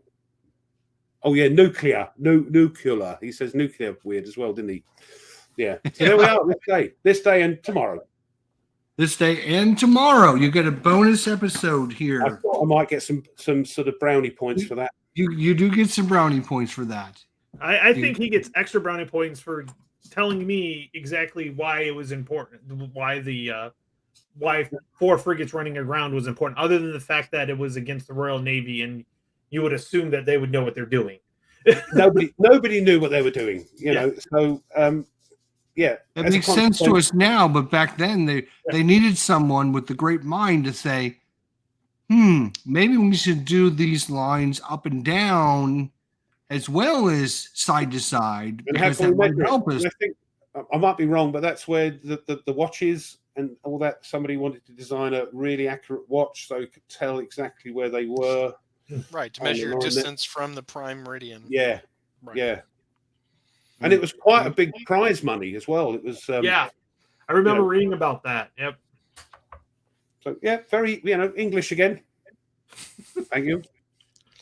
Without You're you, we wouldn't know what welcome. time it really is. It's Right. We'd be lost. We wouldn't know. We would be like, what You'd be what running is into today? walls. I have no idea. Am I supposed to be at work? Maybe I Yeah. shouldn't be at work today. Well, that's how I would think. No, I'm not going to go into work. John Harrison, that's the man. Tweez. See another English. Oh, there you go. Another Yeah, Englishman steps up. There you Yeah. go. John Harrison won the competition. Boil them, mash them, put them into stew. Has anybody ever told you that you look like Joe Bonamassa? All the Which time. is, All I was the going to time. say, With my when you wicked first came guitar on, legs. that's the first thing that popped in my head was you were Joe Bonamassa. And for those of you who don't know who Joe Get a picture up. Bonamassa Get a is, picture up, Jester. I would like to slap you upside your head. Get a picture up. I'm actually hang older on. than Let's Joe get a picture. Bonamassa. Let's get a Yeah, picture. get a picture up and let's see what the chat think. Let's have a vote. Oh, you got to get the right picture though. So Yeah, get one. now he wears the glasses and everything, and he looks a little different. Let's Well, see like if I we can told, he's get getting a bit aged. I think if Patrick pulls his hair slick back, I think he would. Wait. We gotta do this official. Like, hang on a second. Oh, Have we got No, one? that doesn't look like. No, No, have I got a squint? Have I got a squint? hang on to your pantyhose for a minute. Holy cow! see, Patrick, when you do a live stream with this, just click the screen. Don't worry about any of the cameras or anything like that. Can I? There we go. Come on, put them together now. Yeah. Get on down. No, I gotta get a better picture. I'm failing. Hang on. Wow, this is how the sausage is made, huh? Yeah, Yeah, it's not that great. So Patrick, you don't ever have to worry about dead air if you do live streams, okay? Because look at us. Look, Oh my god. we're masters at it. What is this? What have you got there, Pro? Hang on. That's a bit better. Chill. I can't do everything at once. Can you give me like a second? I look exactly like the War Room. Yeah. I've squinted my eyes and I can see there's a definite likeness there. You've got to draw Yeah. some glasses on it. Get paint out. Draw some glasses. Let's see. Well, that's a bit Hang better. on. There you go. He's in It better took us shape a little than me. while, but ladies and gentlemen, I have done it. What do you think? Now, take your Mike glasses says off. 8.7. Patrick, take your glasses off. There you go. Yeah, pretty close. I agree. That's pretty good. All right. Very nice. That was an Comments, incredible yeah. segue. Thank you, Michael Berticelli. Yeah. Okay, we Yeah, just we- killed 5 minutes. Okay, got it. No, that's great. No, the chat. Spitting image. Yes, I Love- agree. love Spitting that. image. Love the chat. Brad, Yes, I someone look like take the the spitting computer away image from puppets. Tester. Hey, I don't see any of you losers out there trying to host a show every week. You think you can do better, you try. If you think you can do better, here's what I would suggest. If you think you can do better than me, right? Go watch when Tony and Ruff do it when I'm not here, and you'll beg for me to come back. Yeah, we got a lot of views for that, didn't we? Yeah, we did. We did a pretty Yeah. good job. Yeah. You'll beg for me Everybody to was come back. interested in apples. We learned all Beg about for me to apples. come We were back. very informative. Yeah. Yeah. You we had a all good will be time. like, "Oh my God, we need Jester back badly." We And I didn't have any seriously ranks, need- did we? I seriously need to do the banana sandwich. Okay. Do the banana sandwich, yeah. When did I last call my subscribers losers? Losers. Yeah, No, so that he was- don't care, does he? He doesn't care. Just It's always a good idea. Yelling at the Yeah. audience. That's right. Yeah, we didn't. Somebody's didn't get any gonna of that, Tone. Somebody's gotta wake them up. Good Lord. That's why I What's don't your live Patrick? stream to protect So- me from myself. When okay. did you Okay, last Patrick. call your subscribers losers? Now, so obviously you like Combat Commander. I mean, that's I don't Okay. know. Maybe you like it. I'm not Well quite done, sure. Tone. Well done, trying to bring it back. Well done, Bring mate. it- Yeah. But of course, that's a Chad Jensen design. Yes. But there's another Chad Jensen design that is kind of being re-released, which is the Fighting formations. Yes. Yes. What So do you think of that? I did not play any of the Gross Deutschland stuff because it didn't interest me, I guess. But I know people loved it because it had vehicles, which, and it was a different scale. Now I am inclined to come back now that Kai is getting the 29th Infantry Division released. Yeah. Now that is piqued my interest because the 29th Infantry was so critical to Mhm. D-Day, Normandy, and all that I really want to kind of see how that is going to work in that gaming system. So it doesn't have cards, of course, but I hear it's very good across the board. People that play fighting formations love it, so there's something to it. Obviously, I'm gonna try it. I've ordered it because Mike loves it as well, and Yeah. Matt White loves it. A fellow Englishman, the artist that did the box cover for American Tank Ace and Pavlov's House. No, Castle It, I beg your pardon. So I've ordered that, and just to let you know, Tone, your masters and Jester, you might want to contact the lawyer again. The Lock and Load have gone live. I love that you're doing the whole Brady Bunch thing. Wow. Wow. Lock and Load went live. Are you kidding me? Are we going to have to go over there? Are we literally going to have to go over there and start hammering on them? No, we're Oh not. my They did go God. live. So Mike, he says it does have cards. Are they obviously it's not using the same kind of card play as Combat Commander with the dice rolls and everything. I know it's an action point kind of system. So what do the cards bring to the fighting formation system that is unique? It does have cards. I didn't realise that. Oh, right. What about No, Great Stuart, War Commander? So we talk a lot about Combat Commander. Everyone talks Combat Commander, but nobody as brilliant as me remembers Great War Commander. It showed up for a hot minute and then disappeared off the face of the earth. What the hell happened there? I don't know. I played it once or twice at a con. I enjoyed it. The only complaint I had about it was that I'm so used to the functional nature of the maps in Combat Commander that the beautiful maps in Great War Commander were actually a detriment to me because it's like it's so pretty. I can't tell is that a trench? Is that a farm field? What's going on there? So that was the only thing I took away that was negative for me. But I liked it. It was similar enough that you could jump right in with Combat Commander skills and play it. The scale is about the same, but you kind of wonder how much squad level stuff did you have in the Great War. So yeah, it's the other thing with the Combat Commander is that the maps get a lot of sort of they're Mickey perfectly functional, and I it's appreciate the same it. with Panzer. They're very similar looking things, yeah. Right. Once your eye gets, you just get used to them, and that's a tree. that's exactly. That's a water. And I always say that they were designed by criminal geniuses because when you're doing a line of sight from center of hex to center of hex, it's the actual depiction of the artwork that if you touch it, then the line of sight is blocked or hindered or whatever.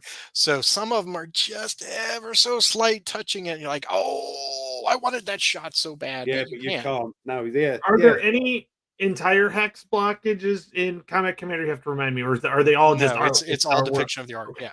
Yeah. Except for if you've got fire or if you've got fire in there, that blocks the whole thing. Yeah. Okay. Great War Commander now has a Civil War version. Really? I did not know that Again, either. not the right scale for that. Right. You don't think, huh? No, it's divisions, and I mean, I'm so used to divisions and it's battalions, regiment. and If you go, regiments. the lowest you can go on a tactical level Civil War is regiment. Regiment. I was going to say, Great Battles of the American Civil War is at regimental level, isn't it? So Yep, right. regimental, and they call that tactical. Yeah, that's Right. tactical for the Right, Civil yeah. War. Because you're not running a squad up, you're running the entire regiment up. Because they So, fought yeah. wars differently. They didn't send off. It's a unless you were the computer. It's a sharpshooter in computer. the woods. Computer game. Didn't know about the board game. Okay. Oh. All right. Oh, it's a different system altogether. Okay, That's pretty got different. Well, I mean, it was probably an adaptation on the computer, and then they decided to adapt it to Civil War. But. Oh, that's true. But yeah, no, Civil War. So I play ATS, which is tactical level squad. They tried to do a Civil War one, and it just did not work because you're not doing squads. Regiment's really the lowest that you could really do. You're not sending a squad over here. The only time I've seen that is when you got like the sharpshooters, the old hunters regiment going in the woods and shooting out. You know, they'd go in but they'd go and hunt the regiment, or they'd go and hunt the ones that were hunting them. That's the only time I've seen that. That's a little bit sort of. It's a one-off situation, but not much going on. Yeah, and actually, those people were looked down upon during the Civil War, which is really weird. Because it's not cricket. See, they still had our mentality then. You see, it's not cricket. Yeah, because they were like, that's not honorable. No, don't shoot the man in the best clothes on the horse. No, that's not cricket. You know, don't shoot the commander. There, I left her message. Oh, they are as well. I left my message. Mo's left us. Look. Yeah, Mo's left us too. Bunch of. But yeah, we're gonna have to find better. We're gonna have to find better people. That's all there is to it. I'm surprised. Better viewers. We're gonna have to watch. Get some better viewers. What do you got coming up on your channel, Patrick? Not that we don't know the basis. Wait, I can guess. Command and Colors Ancients, GBACW, and Combat Command. No, not GBACW. GBACW. Sorry. GCACW. We do it all the time. I was wrong. But I mean specifically, what scenarios are coming up? So next week, a week from today, we will drop episode scenario 609 from the Spartans Battle Pack for Commands and Colors. To it, Patrick. Yes, we are now getting into the beginning of the Peloponnesian War. So it is truly Athens and Sparta going at it. Mm-hmm. Let's see. We're on a little bit of a break with great campaigns until early November, just because of our schedules, and we're preparing. We're also doing a little something for the Skirmisher magazine that's coming out here. We're actually writing an article for that. So that's coming up, and then Combat Commander. I'm playing my ladder game on Monday night. That's important, and that will be as soon as I get that edited. That'll probably be around the first of the month that I'll have that online. And that's that's our second. That's our New Guinea scenario. So that is our second Pacific one, because we do Pacific and New Guinea back to back, just so everybody has 2 months of remembering how Pacific is different than Europe. Yeah. Right, So right. You can really separate those. Like if you say Combat Commander Pacific and Combat Commander Europe, from what I've read and what I've seen and what people said, those really are two different games. It takes all the elements that they kind of refined and created for Stalingrad, and then they made them their own game. So yeah, we could do there's just not enough content for Pacific to do a separate ladder. Well, I'm just saying when you're comparing them, like if you're if you were to say like, because if you say Combat Commander Mediterranean, well, that's just an expansion of Europe. Right.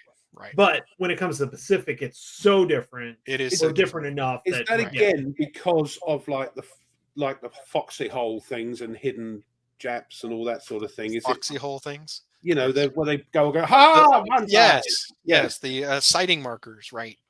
Yes, you know, so there's a lot of fog of war going on. With very much Japanese. so. Yeah, and caves they can just it's like whack-a-mole. Don't they do something with the they changed some of how they do the routing, didn't they? There's no route card. they There's no don't route have card because- routes instead, or they do Right. something differently with them. I know. Right. Yeah, I only Nobody played the runs away in game. Pacific. Yeah, It's, yeah, you they just don't break or something. Yeah, Right. something. And the Japanese never surrender, so there's no Yeah, surrender on yeah. their side. So that's what do you mean by different? What about the Resistance one? Have you played that? Because that quite Oh, appeals to me. Oh, that's one of my favorites. Yeah. It also has sighting markers, and it has elements of the Japanese and the Russians in Stalingrad. So they just pop up out of nowhere. But it's the rabble, right? It's the local people It's that the- are. They yeah. start with a band of 12 people, and every time they get broken and reduced, they actually get smaller and smaller until they get down to a single person. So there's a chance that you could either disperse the mob completely, or they just break into a group of 3 guys instead of 5 guys. Yeah. And that's always fun. Yeah, no, I'm looking forward. That's what I'm looking forward to, especially as now Mike has said about the AI, the solo bot, because I'll be doing it solo on my channel, and probably in this sort of darkness. Of So let night, me ask you playing it on something. my own. I'm curious, Ruff. Yeah. Why do you play solo? Is it just because it's your environment, you're learning, you're doing it, or is it just because you got nobody out there that wants to play the game? Yes. Yes. Okay. No. I mean, It's basement syndrome. yeah, Right. yeah. I sit in the darkness of the the early hours of the morning, crying, and in between I play a turn or two. But but I find it easier. See, I like playing solo. I like playing the game, and my videos are not. They're just showing you the game. I'm playing the game, having fun, and seeing whether or not it's your thing. Right. If it isn't great, if it is great, So that's me. It's me having fun playing a game. Sure. And I did that for. I mean, the channel's only been going 3 years and a few months. So that's how I did it, because nobody around me, the family, none of my sort of friends and things understood what a game was even, Right. Well, I come across people that play solo almost exclusively, not because they're teaching or creating content, but they're just adamant that they don't like people, or they just there only are, wanna and I've play seen with their comments about that. I play Yeah. solo because I hate you all, and it's like, yeah, fair enough. But then I got together with guys, and you get to know the community a bit, and they're all lovely, Right. And then we started playing together, and it was like, wow, this is really fun, yeah. Right. And then me and Tweez were playing live, and the only thing with Tweez is he doesn't tell you all the rules until he. You know what I mean? Yeah. So you do something. Until he needs the rule, he doesn't he needs the rule. show you the rule. But yeah, so that's I've got the best of both worlds. I'll play solo, and that does influence my purchases. If it's a game that is not at all solo friendly, I will not probably get it just because. I might not get a chance to play it. If I want to play it, I'll play it online on Vassal or Tabletop Simulator with guys and girls who want to play it. Which is why I put off buying Combat Commander, because of the card thing. But now there's those fan base solos, and now Mike said, "Oh, hello, they're doing an AI." I hope it's the one guy over there, the Brit that did it. This one game did a version, showed it how it worked on a game. Yeah. It has just- enough randomness that It's one of those things where I online in social environments, on Twitter or whatever, I tread lightly, because I'm like, hey, you don't have to play solo. Combat Commander really is best played with a bunch of other people. Yeah. And I don't want them to be like, this is the way I play it, because people I spend want so the much It is effort. true, but online play, group play, is a pain in the ass, and it takes twice as long to play the game than you do solo. Chester, He's you're different. incorrect, sir. Yeah, Incorrect. He thinks I knew it. I differently. get you fired up. I'll get you fired up yet. Yeah. It is a there's a pain reason- in the ass. I You love when got- we get You're Stickler waiting on the involved. other player to do their thing. That's right. Yeah. That's every game. But Stickler's, when he and I are like in Yeah, our there is true Blair as well, chat, Tweez. Yeah. he's the other one that's just like, look, Vassal is not hard, and we've got a whole world of players out there, and the people that are just digging their heels in, like, I'm not playing with other people, or I need that solo bot because I only want to play it by myself. And it's just like, okay, that's fine. So that's just where there's a mentality there that I don't understand sometimes. So it's cool. That's not me. But you got it lucky, as I talked about earlier. You've got a bunch of people that you know or come across, and you're now buddies with, and you hang out. You also have a local group, it sounds like, that you hang out with and play games, right? I lived in Columbus before I moved down here, and I was a cab member for 15 years. You know what cabs is? Oh, yeah, yeah. So you had a stable, right? Yeah, right. So I was used to playing with 200 other people every week for as long as I wanted to. I moved down here and I got no money, and I've become a solo entrepreneur out of necessity. I get it, and it's Bradenton. I get it. You know. Yeah, right. I know, right? But Peter used to live in Sarasota, so when I would go down there, we'd spend a whole weekend gaming, and then he moved out of state. But I get it. I totally get it that people are reticent either because they're just socially they don't want to deal with all of that. But if you have a local group, I don't even play any war games with my local group. It's all light and fluffy Euros because that's what the crowd wants. So that's why I have a channel. I can play the games I want to play. Right. There you go.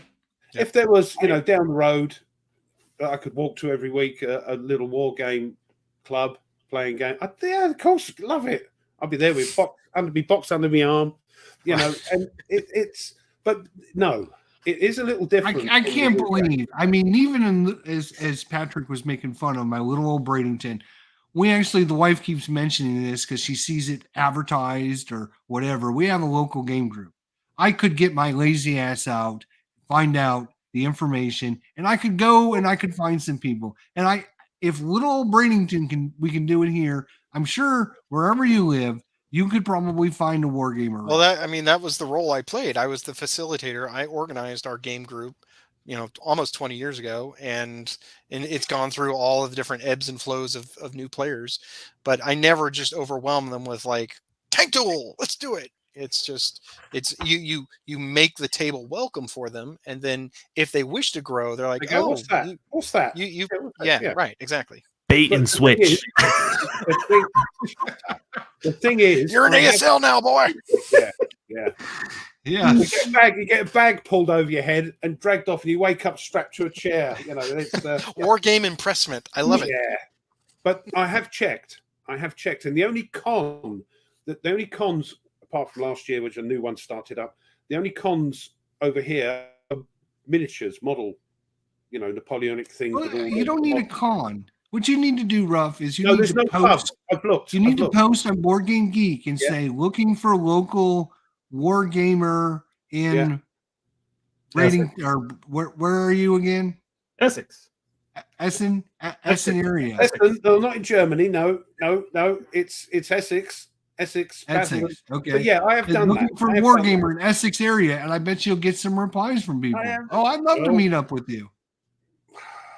Well, you can always take a train into London and meet Blue in London and play at some club in London, or like. Well, there is a club in London, but who are co-hosting the only con that I'm going to next year because it's a war game con.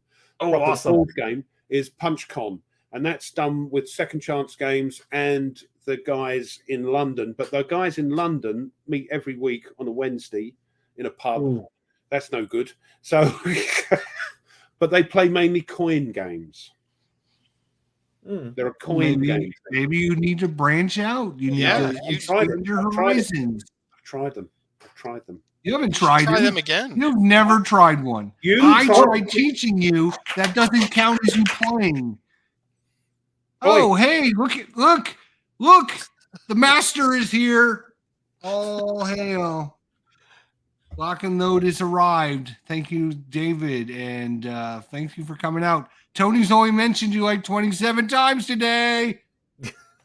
Actually, I've been pretty good other than the first game, other than mention it because you told me not to mention it. That's right. He remembers. Drink up, everybody. Yeah, that's like when Ruff plays says, "I love everything. I love something." Oh, look. No. So Look, David. Look. See, I even took a screenshot of men telling him that I was my look, lawyers were OG going to be joined in contacting too, me. so it's they're paying us back. We Yeah, they're all appreciate coming in now. They're all feeling guilty, aren't they? That's what they're They're all doing. like, well, screw it. Jester. Let's go mess up I'm his gonna wrap show. it. So Patrick, so the one thing is if you would ask, so you asked me that question, and obviously I play with other people because I'm like getting Mitch and other people involved. It's hard to schedule with my life. Like literally, that's one of the reasons why I play solo so much is because I have 3 kids, 10-year-old twin boys, and a 14-year-old daughter. I get 15, 20 minutes. I can knock out a part of a turn. Sure. And so scheduling conflicts is really what comes up with all the stuff they've got. There is no one size fits all, and I get that. And it's the But argument I would that prefer I to see play. people that I hear from people about against Tabletop Simulator or against Vassal or getting on a Discord server or whatever. It's like, yeah, you just got to get over that hump. And if I see in the chat some people saying, well, I don't like to play because it takes too long because they're taking too long. Like, well, don't play with that person. Find a game that you both like and that you want to play briskly. Let me tell you, there are thousands of people just like yourself looking for people out there to play with. My wife, when we moved down here, we knew nobody. We know nobody when we moved down here. 0. She's now in 3 different Mahjong groups, and she plays Hand and Foot every Thursday in the afternoon, and she does it online twice. So she's met all these different people just because she spent the time to go out and find it. You guys, I did not say that, Fred. They don't. Well, men, the ladies do that. They go, sod you. I'm not sitting there watching. He's absolutely true. I have no life. Yeah. I did not say that. I just said Wow. I am a different part of my life right You now. guys can see me. I'm so sorry, stroking the Patrick, cat I'm so here. sorry. We're I'm sorry, so Patrick. sorry. We're sorry. Yeah. We apologize for my He co-host. will get a verbal warning at the end of the live stream. Yellow card. That's right. That's right. Well, we got to start actually winding things up because it's almost time. And look at you, got a nice You little. got the spawn of the devil right there. I have no life. Oh my God, he does look like somebody It's the that right would be. color as well. Good grief! Literally, He's got that green. He's got these green eyes. This is Battle Cat. Spawn the devil is Yeah, right. yeah. How dare you show my physical presence on the screen? Yeah. Oh, now she's coming back like, oh, I'm sorry. Yeah. I always tease my students. I always tease my students and say Pope Gregory the 16th in 1565 had the right idea. Totally eliminate all cats because they are the spawn of the devil.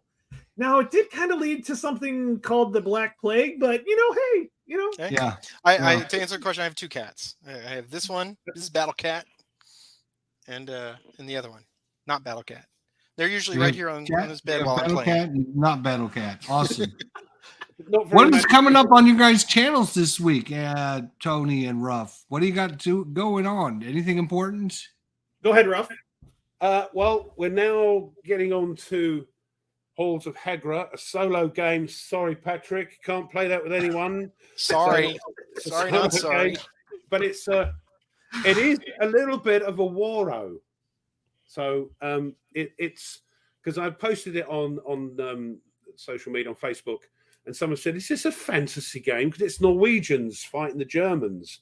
And he said, "Is this a fantasy game?" I said, "No.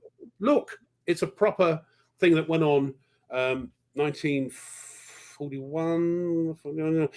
Germans invade Norway, and it's just focusing down on this little village of Hedgra, which had this fortification that they hadn't used for 20 years. So they had to sort of get it ready, clear the snow, get the guns working before the Germans arrived, going out, getting supplies, repairing stuff, finding stuff in the snow, building up your sort of volunteers. It's a volunteer sort of army. Some had sort of soldiering experience before, from the previous time, and volunteers, medics, and all that sort of thing. And it's worker placement.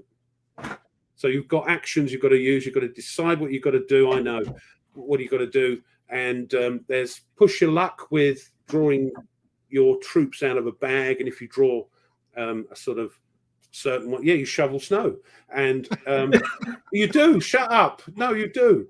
And as an action, you can shovel snow. yeah, and if you get it down, if you shovel the snow, you can pick a card and find something really interesting. Seriously, it is fun.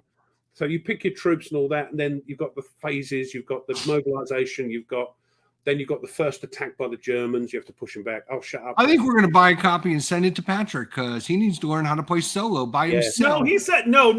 You missed it at the beginning of the show. He said he has games and he plays those solo that are meant to be solo. So this one would be a solo. Yeah. Right. Also, after that, speaking of the solo games, I feel like I've missed the Dave Thompson boat with the blast defense. What is it? Sort of Valiant Defense. That's it. Valiant Defense, yeah. Now I'm like, oh, those are on my radar. So they're good. I mean, I've got a couple of them, and they're fun. They're not winnable. He's a swine. They're not very winnable. So yeah, but they're fun. This isn't quite winnable either. But also on my table over there to play next, you'll be very pleased. Whoa! I think you should live stream. You should live stream a match with you and Patrick doing it. What? Tick it off. That it's on my list. Yeah. I think you guys should. I really do. I think it'd be fun. I do. You bellyache. You can't find somebody. You got somebody right here that's willing to play with you. Set up a goddamn time and do it. Now look at his face. He's having a second. He's trying to think of a way to get out of it. Look. He's like, oh shit, I knew it. No, I'm booked for the rest of the year. Yeah. If not, I'm up for that. I have a question for all of you, because you all do. I guess some of you do unboxings and whatnot. Do you? This is the only thing that I've just as a content creator I've not done yet. Do you actually get games from? Do you actually ask the? I've only gotten 2. Okay. Well, David did say that my copy of V for Victory was on the way, but okay. I just and I haven't got a copy, but I was on the show. I was just saying I'm really interested in the Mr. President game, right. And so Mike Berticelli, who is the developer on the game, was like, "Hey, you want to see it? I'll show it to you." And so that one I don't have, but we've got the Tabletop Simulator, which actually got me more comfortable with the Tabletop Simulator because Vassal, there's no physics in Vassal. You can't. Which is why I play Vassal. Yeah, right. Yeah. But it's just those two. Just because I like it, and they're like, "Hey, would you put it on your channel?" I said, "Yeah." I would if I didn't put it on the channel, I would say no. It's one of those. Occasionally, when I have to call my lawyers because Lock and Load is trying to run a live stream when we're running a live stream, and our lawyers threaten David, occasionally he'll step up as a peace offering and say, "Here, this is what I'm going to send this to you because I know we messed up." And I'm sure they're already packing stuff up at the shop try and help. David said it's sorted. So bless you, sir. What I would say is that generally I've also purchased a copy of the game already. Like it's usually a Kickstarter. I've already purchased it. So I purchased the one you've got there. So I've got no problem. Yeah, I've got that. I didn't realize. I just went onto it to see what was going on. And I don't remember getting an email saying you've got to pay your postage. But I went on there and he said, "You've got to pay your postage." So good job I did. So because they're supposed to be shipping now. So I'm looking forward to that one. So we do pay for stuff, but we do get stuff in as well. We need to invite us on the show more often. Next Saturday, if you're free, let us know. Get out of that. We don't have anybody next Saturday. It's just that easy. Yep. So I don't, and I'm okay with that. I'm a man of action. Boom, done. Mm-hmm. Yeah. Sorry. So on my show, I'm going to continue with this. They actually have the solo bot and the solo cards are really good. There's a lot to them, but once you get the routine going and know which cards to go to, they're awesome. Then I've already got 2 more. I've got to edit more with me and Mitch, but I can't stand my own voice. So like editing is like so bad. Yeah. But there you go. Oh, you're in the wrong business, sir. Yeah. But that's the problem. Nobody can stand the sound of their own voice. Wonderful. All right. Next week, we got Lock and Load on the show next week. Boom. Mark it on your calendars. Mark it on your calendars. There you go. Easy and done. Let's do it. Yeah, brilliant. Yes. The answer to that question is no, not really. But so we're gonna wind things up here. I don't think there's ever been a time on YouTube that Jester wasn't streaming something. Dan, it freaks Dan out. I have to give you the I'm not worthy because you do have so much. I do like 2 to 3 things a week, but you have stuff, and that's amazing. That's what live streaming does. Yeah, that's true. I don't do it because I don't think my computer can cope with it. Because I don't do any editing. I don't do any of the fancy junk. I just do it. And the only competition you've got, because it freaks Dan out when your thing comes up, it like fills the screen. Yeah. The only competition you've got is Dad versus Son. Now he's on a mission there with his Combat 2. He's like, you two, crikey, and he doesn't do live stream. He does videos. Yeah. So I saw. He does a ton of it. Yeah. So tonight, speaking of which, tonight you might be interested. We're going to be doing brass Lancashire. Lancashire. Lancashire. No, Lancashire. We're going to be playing it's brass. a Beatles song, man. Yeah, come on. This is a game by Martin Wallace. You might have heard of it. We're going to do that at 7:00 p.m. Eastern Standard Time tonight. Don't forget, tomorrow night, Sunday, 7:00, we start our Sunday night Arkham Horror. We're going to be doing a new Arkham Horror at 7:00 tomorrow. Next Thursday, part 3 of the Inside Scoop and Board Gaming. Herman Lutman is coming back on the show for another episode, and we're going to talk all kinds of cool stuff. We're going to have our Halloween episode with Herman Lutman this Thursday, and then don't forget, next Saturday, a week from today, Lock and Load Publishing will be on here. Tony will be mentioning them 100 times, but it'll be okay because they'll be on the show. A big shout out to Patrick. I'm going to start talking about MMP games while they're on the show. We can only hope. We can only hope. We want to give a big shout out to Patrick Tactics and Tutorials for coming on the show today, being such a great. Thank you for having me. It was really good. Thanks. I appreciate it very much. We need to get you back eventually, and get you back. Let's have my people talk to your people. We'll do something.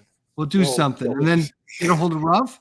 And if Ruff won't do it, I'll play combat. No, I'm up for it. If Patrick really wants to do it and he's going to put up with my malarkeys, I'm up. I love malarkeys. I will watch that. I will literally watch that with bated breath. Like I will be. It'd be awesome. See, I've got it Patrick, you can live stream it on your side. Ruff, you can live stream it on your side, and we can watch content both for of them everybody and see what we're doing. All right. Everybody, thank you so much for coming by. Have a great rest of your week. Patrick, thank you so much. We appreciate it so much. Don't forget, next Saturday, Lock and Load right here on the channel. Until then, everyone, have a great week. We'll see you then. See you guys and gals.